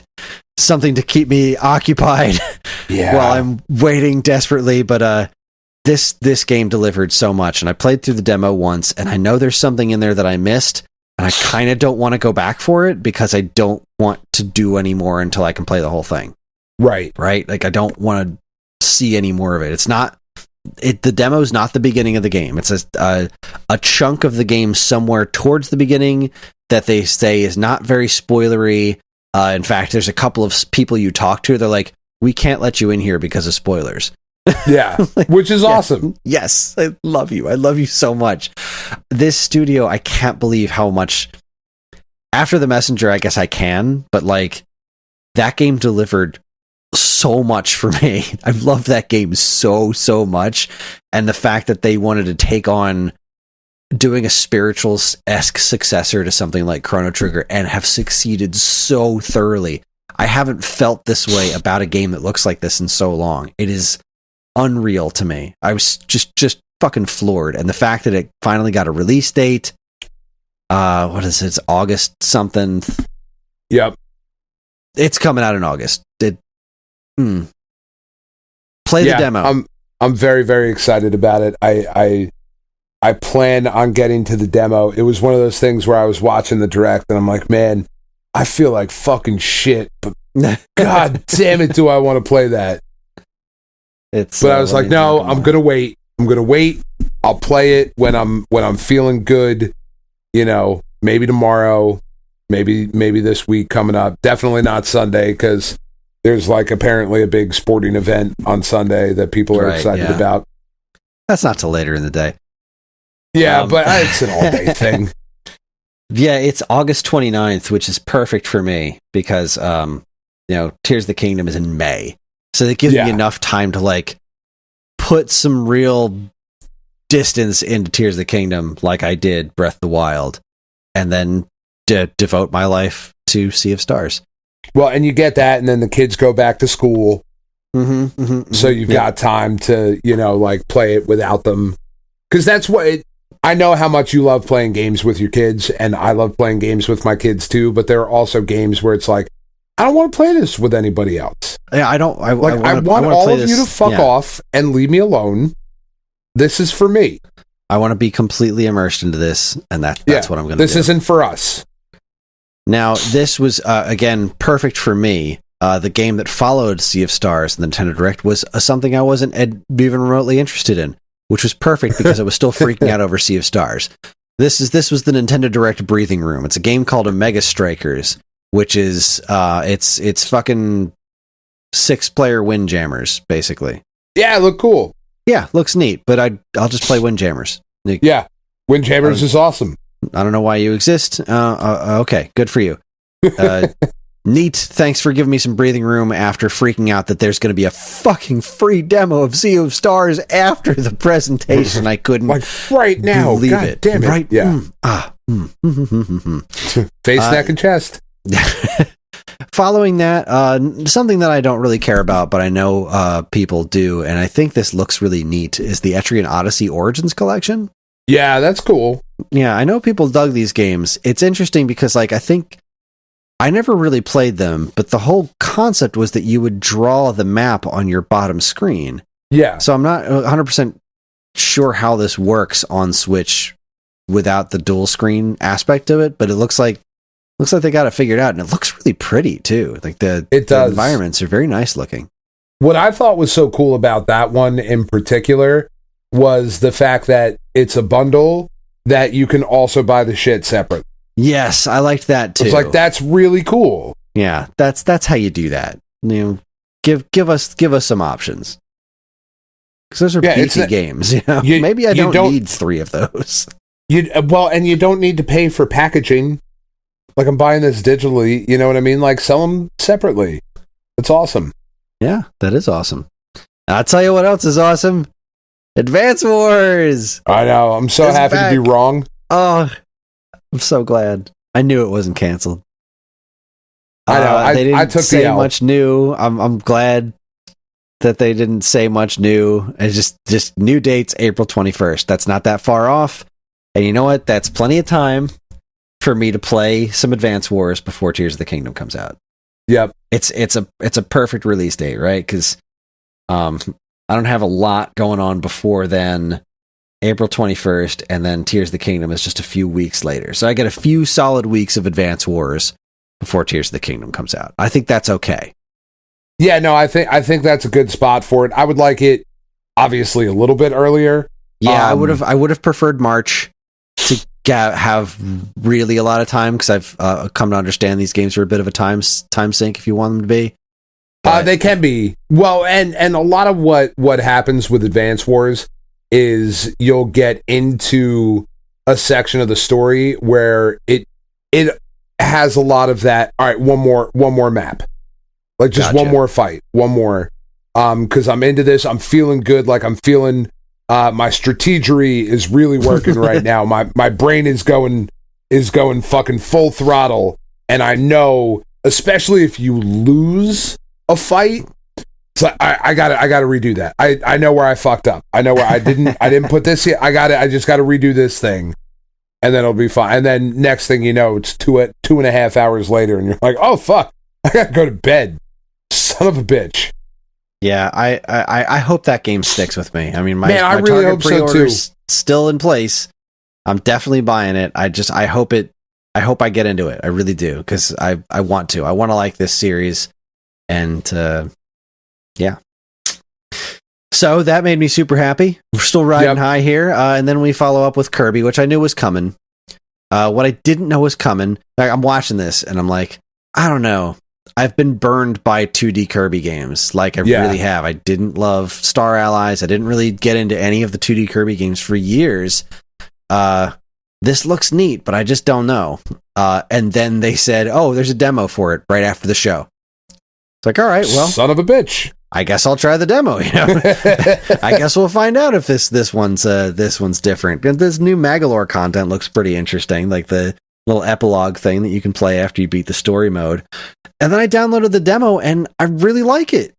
That's awesome. It feels so much better to play. I couldn't put my finger on exactly why, but it doesn't feel like Star Allies felt. There's like a different Kirby has a different weight to him. He feels more like playing the NES, the Super NES games. The NES game in particular, like, this feels more like Kirby's Adventure, which I've been playing a bunch of that on Wii U Virtual Console. Actually, I've been replaying Kirby's Nightmare in Dreamland on there. I freaking love that game. It's one of my favorite games back from when I really, really liked Kirby games. And I was really surprised by the demo and how much I enjoyed playing it. And I played a little bit of it with Ellie tonight, and she seemed to be having a good time. There's an easy mode where Magalore comes out to help you, like, because you don't die when you fall into holes. And that's awesome. He gives you double a health bar. I was like, okay, cool. That's great. And it can be 4 players. Maybe this will be another family night game. That's pretty awesome. I'm very happy about this. Warm in my heart. I still want to play.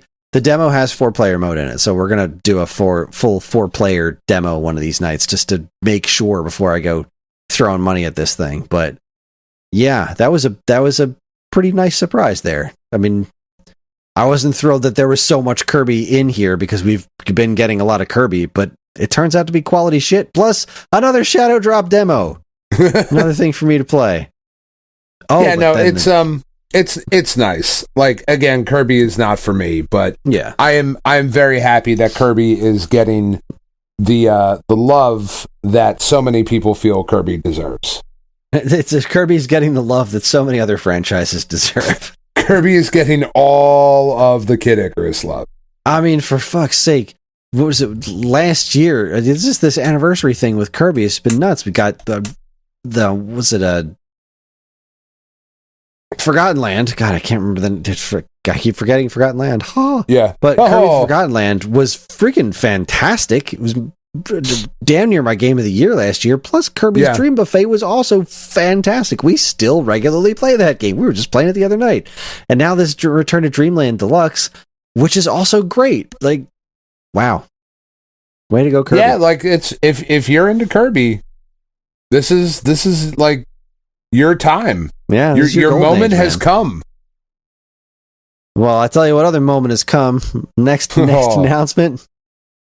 Game Boy games come to Nintendo Switch Online.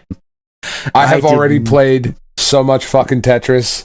Fucking love that version of Tetris so much. I did not expect this to happen this close to after GoldenEye dropped.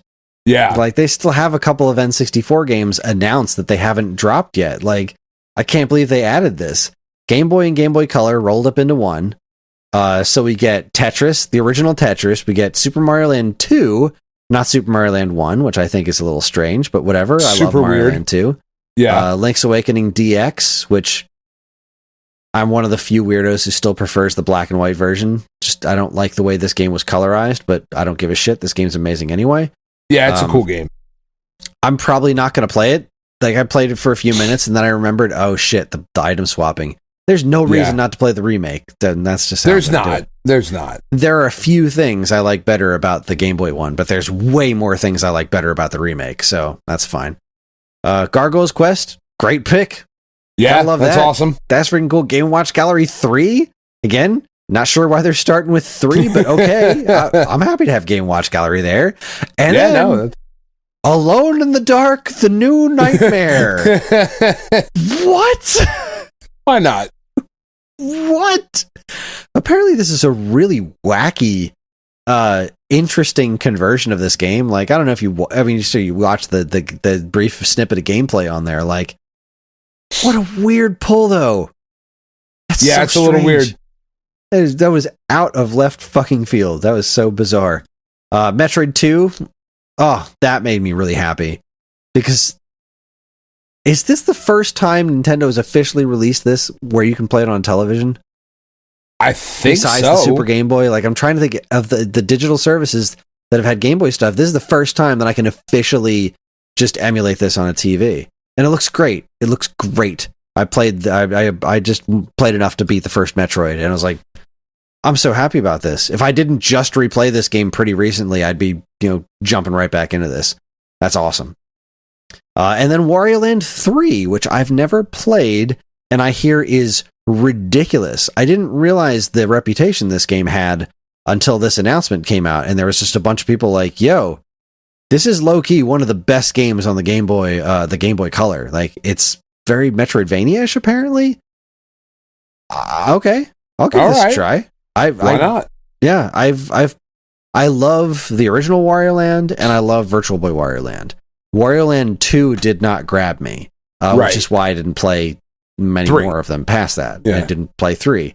But if it's getting super high recommendations, I'll give it a try. Oh, and then Kirby's Dream Land. And why not? More Kirby. There's been a dearth of Kirby content, really, so I'm glad this is here. I've frankly, like, I almost forgot what he looked like. Right, you just don't see this guy around. You really don't. Jokes aside, though, the fact that this is here, I love this game. It's so insanely short. You can beat it in like 20 minutes or less.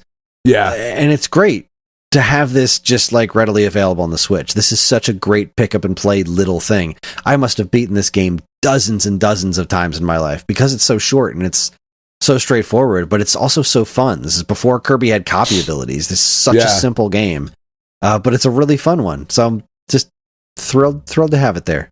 Yay. But Tetris. That was the first one. Yeah, but Tetris. Yes, but like Tetris. They could have stopped with that. They could have stopped with that, but you know what? They didn't. They added these different filters. You can have it look like Game Boy Color or Game Boy Pocket filters. I love the Game Boy Pocket filter the most myself. But then they showed off the multiplayer stuff.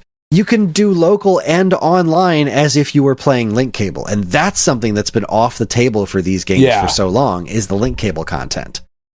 So like the versus mode in this Tetris with Mario and Luigi in it, like that's great so that's cool. back. I'm so glad that is like easily accessible right now, and I'm thinking like, all right, what other great link cable games should they be incorporating in here? Now, obviously, Pokemon's the first one that comes to mind. Like, Pokemon Stadium 1 and 2 are coming to Nintendo Switch Online. Right. Are you really not going to drop any of the Pokemon games and then do the connectivity thing? Like, is that really? Come on. I mean, if they ever need to goose the numbers a little bit, you just drop the original red, blue, and yellow. And red, blue, and yellow. You throw be fine. gold and silver at some point too, and then you're swimming in it. That's something right there. That is a possibility, and that's the kind of thing that would probably get announced during a Pokemon Direct.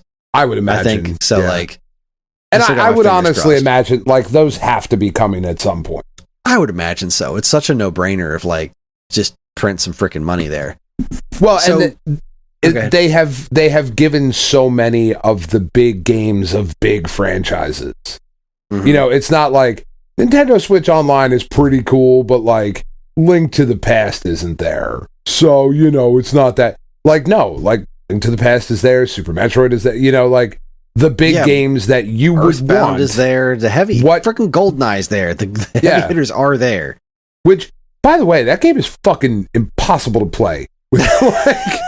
I didn't even try it. Oh my god, not being able to adjust the fucking look sensitivity. Dear God, I don't know how we played that back in the day. I wasn't very good at it back in the day, but my god, man. And then they did that little thing where like games to be added in the future, and it's both Oracle games, Pokemon trading card game, and Kirby Tilt and Tumble. Yeah, that's cool. All right, this is the system. This is the system where I'm gonna really give the Oracle games the go that they deserve. They were bugging me when I was playing through them on my Raspberry Pi, but now that they're on Switch with a rewind feature and it's easy to access save states, I can play them in bed. I can play them on the TV. They're gonna look great because the emulation's great. I've been playing a bunch of these games. They look and feel spectacular. I'm loving the way these games look and feel. Couldn't care less about Pokemon trading card game, but Tilt and Tumble. Yeah, it's cool. That game rules, and that game's never been ported before because of the tilt controls. But since the Pro controller has gyro built in, and the system itself has gyro built in, like I have to assume that the gyro in the Pro controller will work for it as well. But like playing Tilt and Tumble on TV, one of my biggest gripes with Tilt and Tumble, especially playing it on the original Game Boy Color, was that you had to move the system, and because there's no backlight on the screen, you had to keep moving it to where you couldn't fucking see anything. Yeah. Playing that game on the TV with motion controls, I'm really excited that should be a blast. Because that game was really cool, and I was never able to finish it because of how cumbersome it felt to actually play the goddamn thing because of the screen. Yeah, that should end up being really fun. Yeah, very excited about that. And again, really good to see Kirby. He's not getting very much love these days. He's just not. He just isn't. It's almost like Nintendo forgot. Like somebody at Nintendo was like, "Hey, remember Kirby? We should do something with that guy. He's real cute. Nobody's talking about him." I have to say, I don't know how quickly these games are going to come out. If they're like one every month or so, like N64, that might bother me a little bit, considering they're how many small and how Game Boy many games are not on this list. Yeah. I mean, the fact that the original Super Mario Land's not there, the fact that the first Wario Land's not there, the fact that Kid Icarus of Myths and Monsters is not there. Yeah, where the fuck is of Myths and Monsters? The biggest one is where the fuck is Donkey Kong? Yeah. It's the best Game Boy game. It's not here. And that is a bummer. My only thought process is, which service is it going to come to?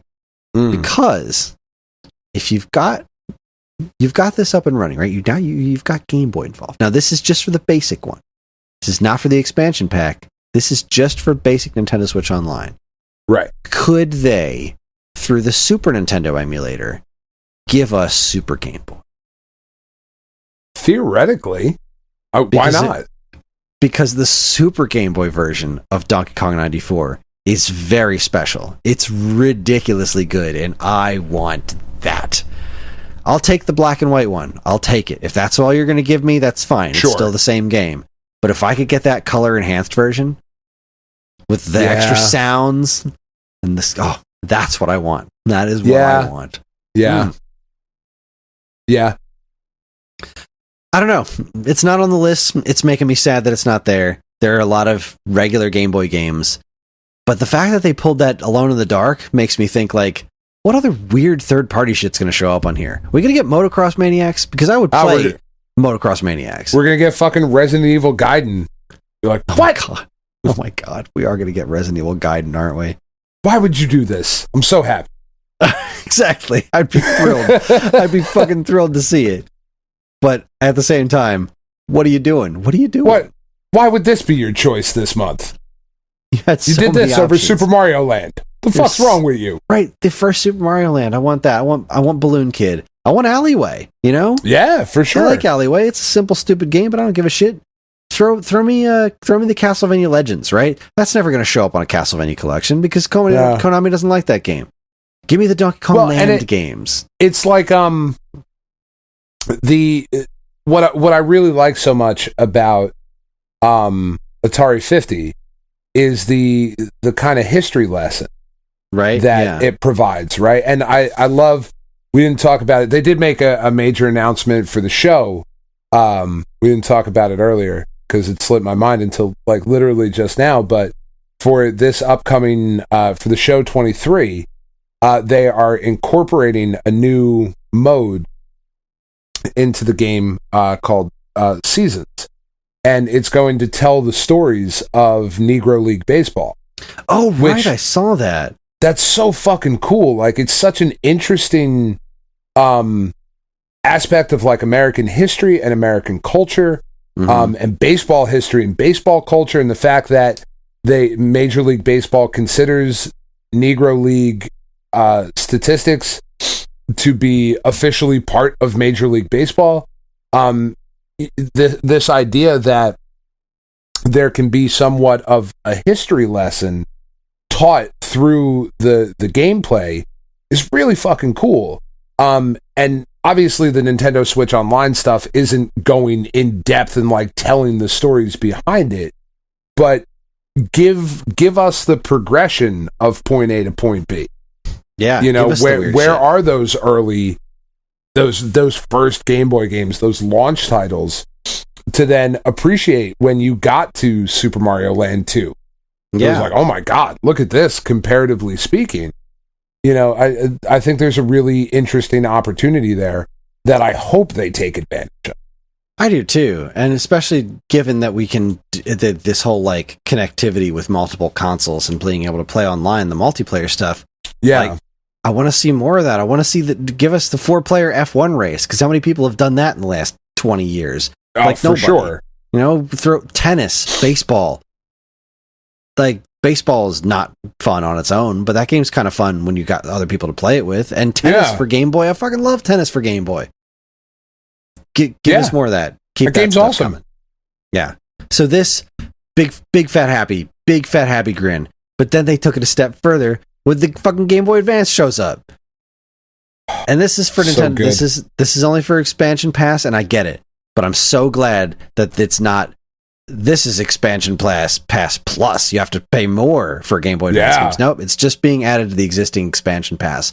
And the starting lineup on here is also really fucking great. You got Mario Advance 4 with the e-reader stages, and which is awesome. It is awesome. I just finished playing that on the Wii U last year for the first time, and I gotta say, I loaded this up straight away, and it looks so much better here than it did on the Wii U. Just the colors are so much better, and it feels tighter. Like there's less input lag. It's just a better emulation all around. So that thrilled me. The original WarioWare, I will happily have this on any platform you give it to me. I'll play the original WarioWare back to front over and over again. Game's so fucking fun. Kururin. It really is really, really fucking fun. I started playing it in front of Tiff, she had never like seen it, and she was like, I am so fucking stressed out. Stop playing this goddamn game. It is so stressful. It's so fast, and it just keeps getting faster and faster, but oh god, I love it. I love this. She was like, tears. How the fuck do you know what you're supposed to do? I was like, I don't. That's kind of the whole point. Yeah, that's half the thing. I'm just figuring it the fuck out. I'm trying to remember this shit. Like, what does this mean? What do you mean, stop the rain? What does that mean? Oh, your umbrella. Okay, got it. It's just moving on. Figure it out. Kururin. This is a I think it's a whole franchise, actually. I think so. In Japan, these have never come out here in America. This one, the first time I had ever seen this one was around the Game Boy Advance launch. This showed up on a couple of posters, like it was gonna get a US release, but then it never did. It's actually pretty fun. I finally tried it. I've never gotten around to trying this on anything before, so I just booted it up here. I was like, oh wow, this makes sense. It's like, so you're a rotating stick? I don't understand why this is fun. And I started playing, I was like, oh wait, that makes sense. It's pretty cool. You're a rotating stick, but you gotta not hit walls. This is pretty clever. Okay, cool. Yay. So that was a big win. Mario Kart Super Circuit. God, I put so much time into this game. That's a cool little game.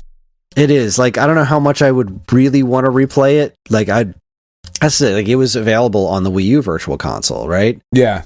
And I didn't want to spend the money on it because, like, I would only want to replay it for a little bit for the novelty of it. But at the end of the day, there's so many better Mario Kart games. But God, I spent so much time on this one. The nostalgia kick would really do it for me. And this is the perfect venue to do that because I'm not paying any extra for it. It's part of a service I'm already paying for. So, ta-da, I can play some Mario Kart Super Circuit a little bit here and there whenever I want. Yeah. Which is great. That makes me so happy. And then the Mario and Luigi Superstar Saga. All right. Yeah, no, that's awesome. I've never done it. I tried to do it last year with John. He kind of fell out of it, and we were playing it after school when I'm the most tired. So I kept like kind of getting bored and falling asleep. But yeah. I've decided that this is what I'm going to be doing with my time. I officially started it again last night. I'm like, I'm going to do this time. I'm not going to play it with John. I'm just going to play it by myself at night. This is my nightly game now. Since I'm done with Pong Quest, I'm done with Onion Assault. I got nothing else right now. This is what I'm doing for at least a couple of weeks. Let me see how far I get into this game, because it's a good game. I love Mario RPG, and this has a lot of its character in it. And I love the soundtrack to this game. It's goofy as shit. I'm into it. Yeah, can't be mad at it. Yep. And really, there's a full RPG, and then Minish Cap, another game I've never played through, and will definitely do so now. Like, this is the right platform for me to do that on. And then they showed that they're all 4-player online and offline. Yeah. That's awesome. Great. That's great. And the fact that it was available right after the show. Right after the show. Later today. Shadow Drop in Game Boy and Game Boy Advance. Holy shit.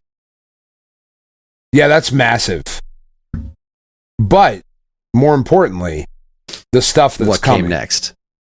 What came next? I was already pretty giddy, but what came next, I grabbed John and started shaking him. I was like, fucking Metroid Prime Remastered is real. It's real. It's been rumored for years. And it looks so good. Yeah. I cannot believe how good this looks. And it is a remaster. Yeah. Which is crazy because everyone's looking at it and saying, this is more than a remaster. This is a remake. No, it's fucking not. They didn't change the geometry. They remastered what was there. This is the same underlying thing. There's not new physics or anything happening. This is the original Metroid Prime was just that goddamn good looking that all they needed to do was remodel some textures and a couple of things. Like, this is just doing some basic geometric remodeling on top of the bones that are already there. This is not a remake. It's a remaster. and I cannot fucking believe how gorgeous it looks. You're waiting to buy that physically, right? Yeah, that's what's killing me right now. It's killing me because this also fucking shadow dropped. And it's available now digitally. Yeah. And in a couple of weeks physically. Fuck! I mean, thank you for making a physical version, but also, what? 2 weeks? I gotta wait 2 weeks for the shit. You pricks. One of my all-time favorite games. I think I will be grabbing that physically. I don't know why. I feel like I should. I feel like I should have that physically, and I'm not sure why. I mean, I know why. For me, it's because I'm a goober and I'm a whore, but God, this looks good. And it's only $40. It's the way they announced the shadow drop.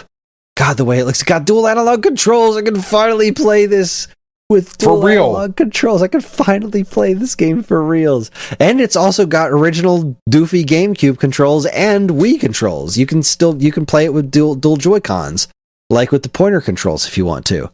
Yeah. Which is great. I'm going to play it dual analog because that's what I want to do. I'm so excited about it. It looks so good. Everyone's been posting all these comparison videos and gameplay videos, and I'm like, I got to stop looking because I have to wait to play it.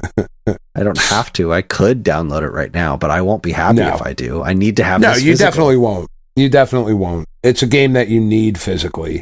It is. And what makes me so happy is that it might be coming for or the rest of the games might be coming. I mean, like 2 and 3 in the same thing. Like, yeah, please, I mean, I would yes. I would personally be surprised if they did, but then again, who knows how much work this actually took? Because this is just a remaster. It's not a full-on remake.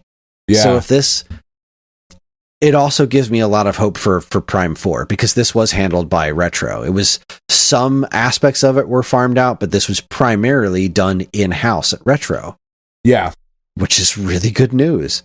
Digital version later today, physical version February 22nd. The fact that they know enough about Metroid fans to say, give them a physical version. Fuck yeah. Yeah. And not some limited run bullshit, not some whatever. Just, like, here it is. You just go to the store and get it. Yeah, that's awesome. I'm really, really excited about it.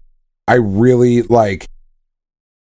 Does that count as potentially being a game of the year again? It could. Sure. It has to, right? Yeah, it has to. No question. Yeah.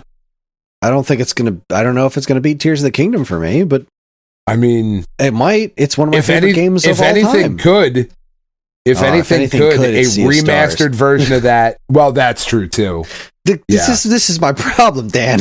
This is my problem, because there's Sea of Stars, there's now Metroid Prime Remastered, there's fucking Tears of the Kingdom, and like Horizon Chase is still coming this year.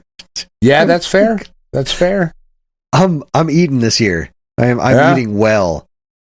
So I'm freaking the fuck out at this point, which was the perfect time to put whatever the fuck this is afterwards. Master Detective Archives Rain Code. I could not conceivably care less about whatever this game is, which, thank you, Nintendo, for giving me time to process what I just saw. Because that Metroid, I couldn't believe it was there. I couldn't believe it was that remastered, that it looked that much better than the original. And that it was $40, and that it was available now, and that it was getting a physical version. I thought for sure if this was going to happen, it was going to look just like Prime Trilogy. They were going to add regular, like, standard controls to it, and that was as far as they were going to go, and it was going to be digital only.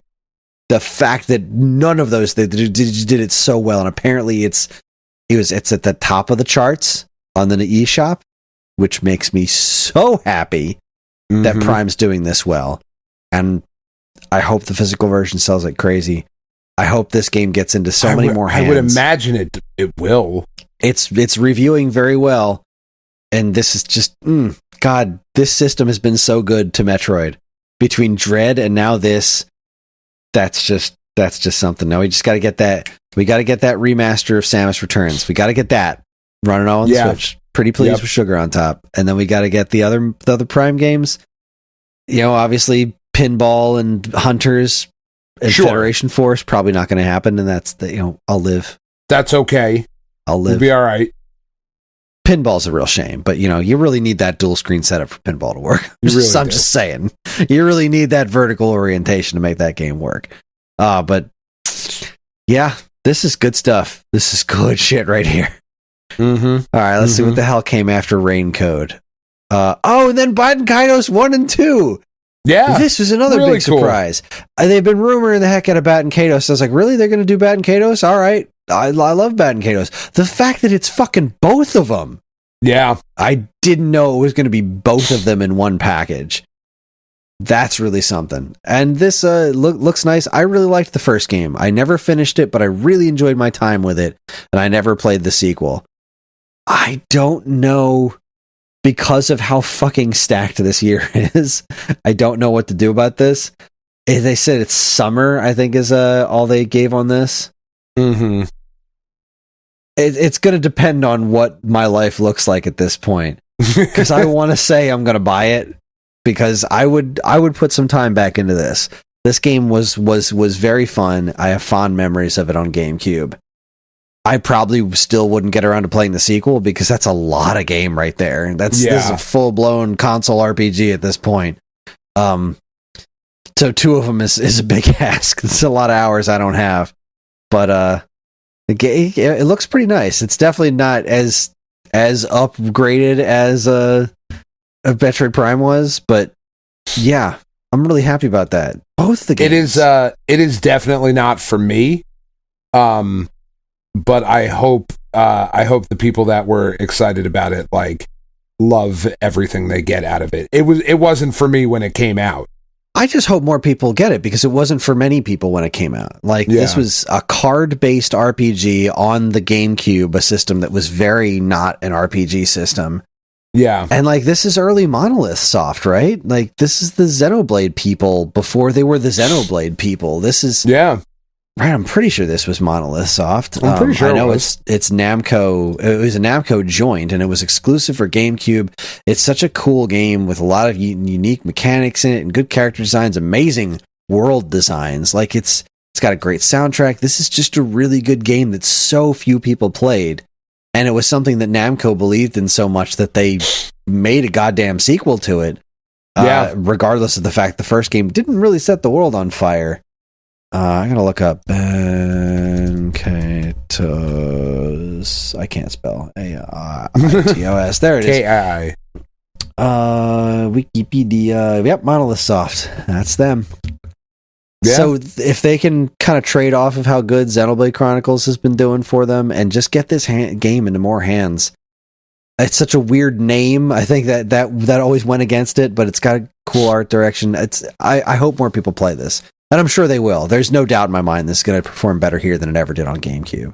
Yeah, oh, for sure. So at this point, there's all right, I don't care what else you do at this point. It really doesn't matter. You've given me so much to be happy about. You've given me Katamari. You've given me Pikmin. You've given me Metroid Goddamn Pride. You've given me a demo for Sea of Stars. You've given me Advance Wars coming out. I'm as thrilled as you give me Game Boy and Game Boy Advance games. I'm as thrilled as could possibly be at this point. The only thing that I was left hanging on for is maybe, all right, let's see what Tears of the Kingdom has to offer. So next they got a Fantasy Life comeback. Apparently this game was very well liked, the Fantasy Life game on 3DS. It is clearly not for me, but whatever. Mm-hmm. Then Level 5 for real dropping a new Professor Layton game on us. Not a remake, just a brand spanking new Professor Layton game. That I am very excited about. I know you dig those games. I am too stupid for Professor Layton. I fucking love them. I love them. I wanted to love that first game so much, and I really did. I liked everything about it except for the fact that I couldn't figure anything. This plays to exactly the weakest parts of my brain. I am flat out bad at these games. But I'm so glad to see this because I love the Professor Layton character. I love that universe was there. I'm so glad this series is making a proper comeback. Oh god, the Mario Kart expansion. All right, so the Mario Kart expansion has been pretty goddamn good so far. I've been happy about it, but this is a new course based on Yoshi's Island, and it looks amazing. Yeah. Like I said, I typed it a few times in the Discord chat, and I've said it once tonight, but I will continue to say it. Fucking face, neck, and chest. Holy shit, this looks so good. There was so much. The big old Neppa nut going on in the background. This is based specifically on the Super Nintendo Yoshi's Island. I can't believe how good this course looks. But then on top of that, they're adding Birdo. Yeah. So we're not just getting new courses with this expansion pack, we're getting characters. And they did confirm afterwards that it's not just Birdo. We're going to get more characters as part of this DLC.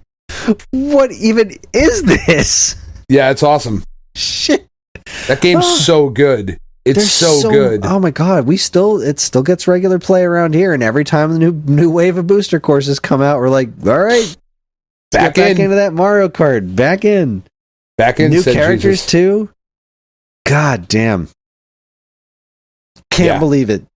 That's just looking so good. All right, what the hell was next? The sizzle reel. All right, my Minecraft Legends. John was like, Minecraft Legends? I was like, yeah, I've mentioned this to you a couple of times. Oh, well, I want it. Of course you do. It says Minecraft. Of course you do. Blanc looks neat. Yeah, that does look really cool. Yeah. Artsy fartsy. I like that kind of shit. Yeah, definitely artsy and fartsy. No question there. Let's see. Again, showing off the Legacy collection, the Battle Network Legacy collection. Don't care. God, I don't care. I hope people love it. Yeah, I'm glad it's coming out, and I know there's a bunch of people that are super excited to get back into these games, but I just... Boy, do I not care. That is not what I want from Mega Man. Yeah, same here, and also, like, we've seen this footage, but you're not showing me anything new. Why is this here? Have a Nice Death, though. That's cool. That looks very cool. I feel like we knew about this game from we found it about around E3 or something, but yeah, this game looks cool as shit. The Konami, the Power Pros Baseball. I can't believe they're putting that out in the US. Yeah, that's very cool. There's been a Power Pros collab in Puzzle and Dragons Japan a few times. That's awesome. Like, I love having those little characters in there. It's very cheap too, isn't it? From what I've come to understand, yeah, it's supposed to be a great baseball game. Just but a cheap little game. Yeah, yeah. The Disney Dreamlight Valley. Okay, whatever. Yeah. Tales of Symphonia remastered. Forgot about that one. Yeah, that's cool. That's another thing that a lot of people care about. I didn't get into Tales of Symphonia, but I'm really glad that's coming out for those who care. And then the big finale, we get more Tears of the Kingdom. Yeah. And all right, here's my thing with this. It's a really angry moon. It's a really angry. What did the Zelda franchise do to piss off the moon? Right, Majora's Mask has the moon coming down to kill everybody. The Blood Moon was all over Link Between Worlds. Now it's even angrier. Like, I'm gonna be really mad if Mac tonight doesn't show up. I really am. So here's my thing. I still don't know what this game is, and I'm equal parts frustrated and thrilled about that fact. I'm so glad. I think it's really good to not know. Yeah, they've had this in so many different directs for years now, and they've kept a tight lid on everything. Yeah. I still don't know what the actual plot is. Is that Ganon voiceover that we're hearing? Who knows? But this game looks wonderful. I didn't notice that until just now, because I was looking at the fucking castle. All right, so I'm at the what mark am I at? I'm 4154 in this trailer, and it's the bridge. And I wasn't even looking. I was looking at. I thought it was torches, but that is a 3-headed fire-breathing dragon. That thing's alive. Like the fucking first dungeon, like the Gleeok. More like the Gleeoks and the Aquamentus, because it's got 3 heads. Okay. Oh wow. Okay. But yeah, it's all dark, and the moon's really pissed off, and Link's got some weird hand, and the Master Sword's all fucked up, and Link's got some weird hand. I don't know what's going on. I'm still nervous as shit because I don't like Majora's Mask, and I'm afraid this is going to be like Majora's Mask, but also, it looks great. this looks so much more exciting to me than Majora's Mask ever did to me. Like, I remember looking at trailers of Majora's Mask and being like, well, it's a new Zelda game. Of course I'm going to play it. But I'm playing Dreamcast right now. But like this, though, this looks really cool. It's got an amiibo. It's got a special edition I don't care about, which makes me happy because I don't want to spend money on special editions. They don't match everything else on my shelves, so I can just buy the standard edition and be perfectly fine. We get a little bit of new gameplay stuff. He's got a fucking car at some point. He's fighting a new kind of Talus. There's this big dude who looks like he's made out of blocks, and it's How do you feel about the $70 price tag? I'm not thrilled about it, but I mean, sure, not thrilled, but I don't care all that much. Like, it's Zelda. I'm sure I'm going to get my $70 worth of it. If I had to venture a guess, I would have to guess that this has something to do with, one, how much the game costs to make, but two, how much it costs to manufacture. I can't imagine this is on this might be on some sort of higher capacity game card. And I would be a little bit more pissy about it because, like, I know games across the board are going more expensive on other platforms, and I do think that's kind of bullshit because, for the most part, those games are like, you're going to pay full price for this, and then you're going to pay a bunch of extra stuff for the rest of the game that we didn't give you in the first place. Right. I have zero... Breath of the Wild is a complete experience without the DLC. No question. There is no question in my mind that I will get my money's worth out of this.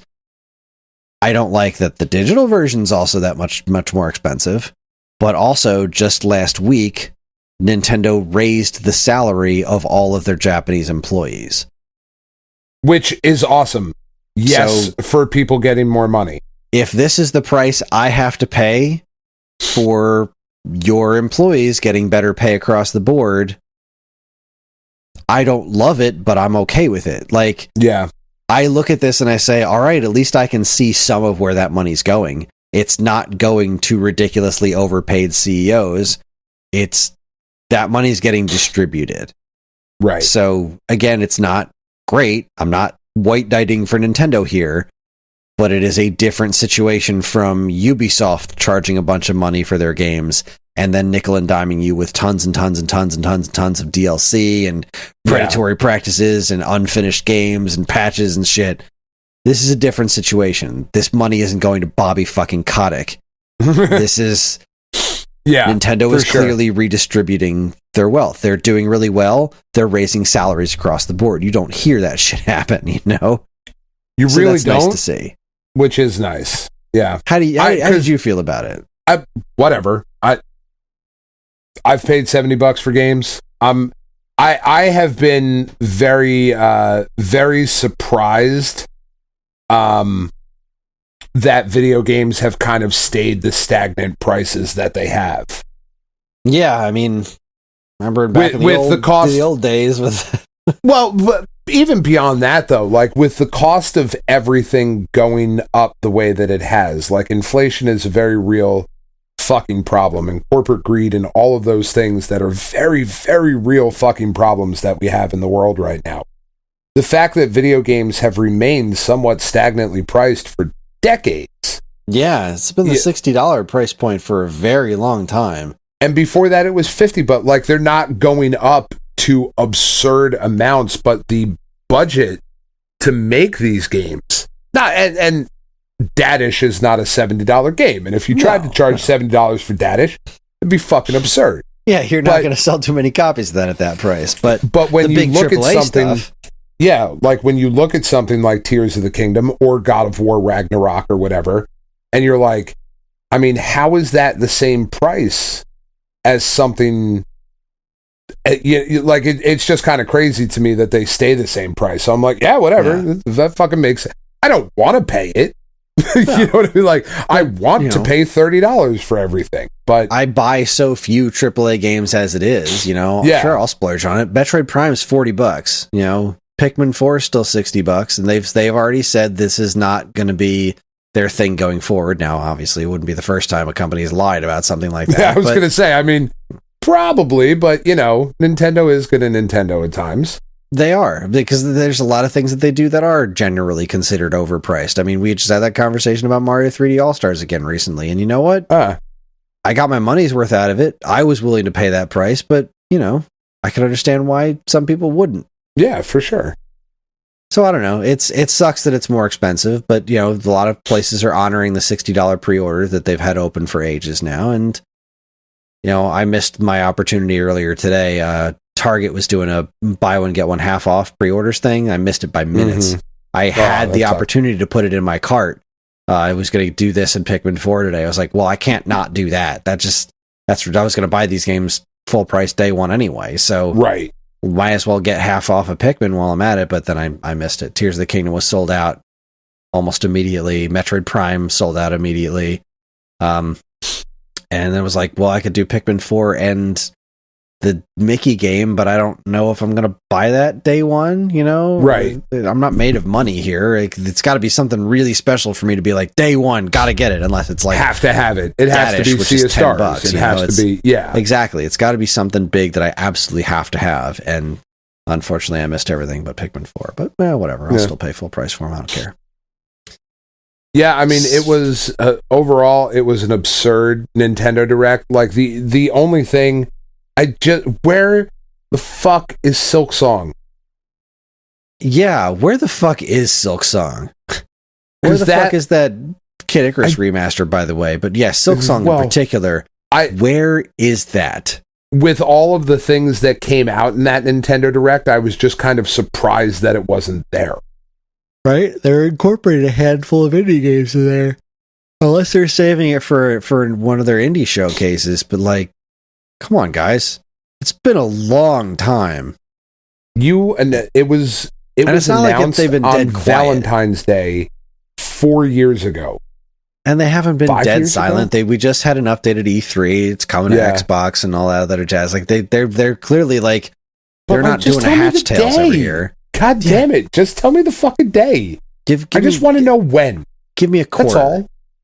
Don't even give me a day. A quarter would be fine. Give me a quarter. Is it coming out summer? Is it coming out winter? Give me something. Because, fuck, man, that game's going to come out this year, isn't it? It is. Hopefully it's way later in the year. It's going to be fucking Shadow Drop. Just as a fun aside, though, speaking of Hatch Tales, that was the one really, really wanted to see that Kid Icarus, rumored Kid Icarus remaster. I wouldn't be terribly surprised to know that they were working on it. I guess I'm kind of glad it didn't get shown off here because it would have gotten overshadowed by the Metroid Prime. Yeah. But I really do hope we see that this year. But earlier today, this is a fun little side note here. I'm on the old Twitters. I'm jumped on Twitter, and who do I see posting is Mr. Jules Watson. Oh, I love Jules Watson. Mr. the Atui guy himself that I paid. That he requested money from people to make Chicken Wiggle for Switch. People didn't throw money at him and say, now you do this. Yeah. He said, hey, if you give me money, I will do this. And then people did give him money, and then he did not do this. So, and he, in fact, did not. This is a thing that still has not been done. So he posted on Twitter, I love video games, playing them, making them, and critiquing them. I would love to help you with your game too. If you are working on a game and want some professional feedback, reach out to me. Commissions are now open for game design consultations. Let's chat over coffee. Why not? Because you haven't fucking released the game that we paid you to make. That's why not. Oh, you want to farm out your time? You want people to pay you for your time now. Your time should be spent doing the thing that people paid you to do. That you asked them to pay you to do. Not that people said, here, do this thing. I know you don't want to do it, but we're throwing money at you. You have to do this. No, you asked us to pay you to do this. And we did. And you didn't hold up your end of the deal. So I responded, with all due respect, you're now offering commissions for game design consultations, but you don't have any updates on Hatch Tales, a game people already paid you to make. I'm not trying to be rude, but this doesn't seem right. What is going on? No response. Oh, well. In fact, his tweet only got 2 comments. One from me and one from somebody else saying, this is fine and all, make coins however you can, but an update on Hatch Tales and the coins we gave Atui would be nice. That was the only two comments he got on his post. That was it. And he did not respond to either of them. Yeah. Incredibly That's not surprising. I guess at this point it's not. Like, I'm still very disappointed. Considering everything that like he has done up to this point, it would be kind of weird if he did respond like, "Oh yeah, I forgot. You guys are right." You know what? It would be great if he would acknowledge. Yeah. Tell me either way. Tell me something. Tell me, you know what? Shit fell through. I'm sorry. I'll still be pissed because we paid you and you used the money that we paid you for something else. Yeah. Say, give me money to do this. Okay. And then you release a bunch of other games. Well, where did you get the money for those games? Because I wonder. I paid you for this game that you solicited. You pay me this money, I'll make this game. Now I'll make these other games, I'll make this game. And then you didn't make that game. And now you're just ignoring everybody. And now you're just like, I'm going to help other people not make games. Yeah, like, really? That's weird, yeah. He hasn't blocked me yet, so at least that's something. I mean, yeah, that is something. It's not much of something, but no, he was blocking something. He was blocking everybody that said anything about Hatch Tales in his comments for a while there. Yeah. He's like, you mentioned Hatch Tales? No, block. Oh, really? Fuck you then. It's fucking weird. But anyway, back to the Nintendo Direct.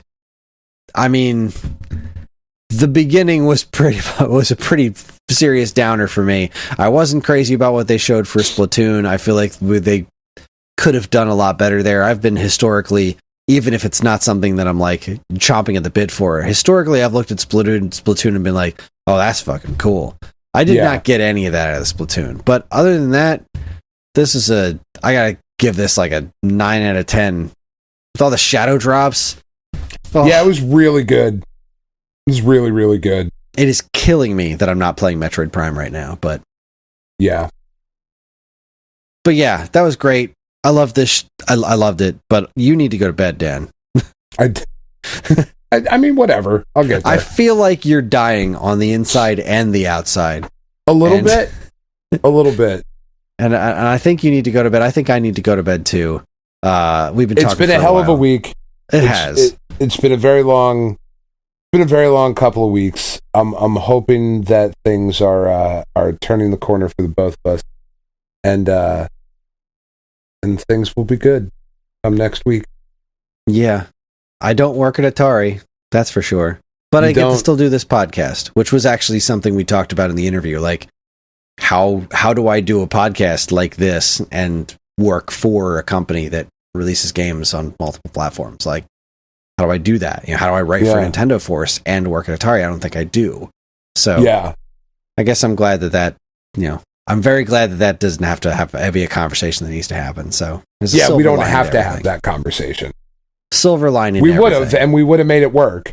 Yeah, however I needed to, I would have made it work. It's one of my favorite things to do. But would have been joined by my new co-host, Miss Mandazzo. Oh, Circo's Adnor. That's what I was going to go by. Love it. What? All right. Yep, that's it. Thank you. Fuck you. Bye. That's our show. Join us next week when it's already going to be 10, 20, 30, 40 time again. That's crazy. Yeah. Well, February is a short month. What are you going to do? We are on most social media platforms. If you want to get in touch with us, we aren't very difficult to find. All it takes is a quick look at our show notes, and you'll see links to our social media accounts, as well as all manner of other fun stuff, like a link to our namesake, StoneAgeGamer.com, and more useful links than you can shake a joystick at. If you'd like to get early access to this show's episodes, as well as a bevy of other shows on the Geekade Podcast Network, check out our Patreon, also linked to in the show notes. It helps keep the show running week after week, and all our patrons are loved and appreciated by the Royal Mail Service. It's been backed up lately for our British listeners, but I promise your love's in the mail. We are fucking lousy with British listeners. We really are. Cheers, mates. The show's theme song, Squared Roots, was written by Banjo Guy Ollie. You can learn all about his wonderful music and more by following the link to his YouTube channel, also in the show notes. And finally, as always, we'd like to thank our intrepid editor, Evan, for making the show listenable for all you folks. We'd like to thank all you folks for listening in the first place. That is it, everybody. Hopefully the next time we talk, I will be that much closer to playing Metroid Prime Remastered. On behalf of Dan and myself, keep playing games.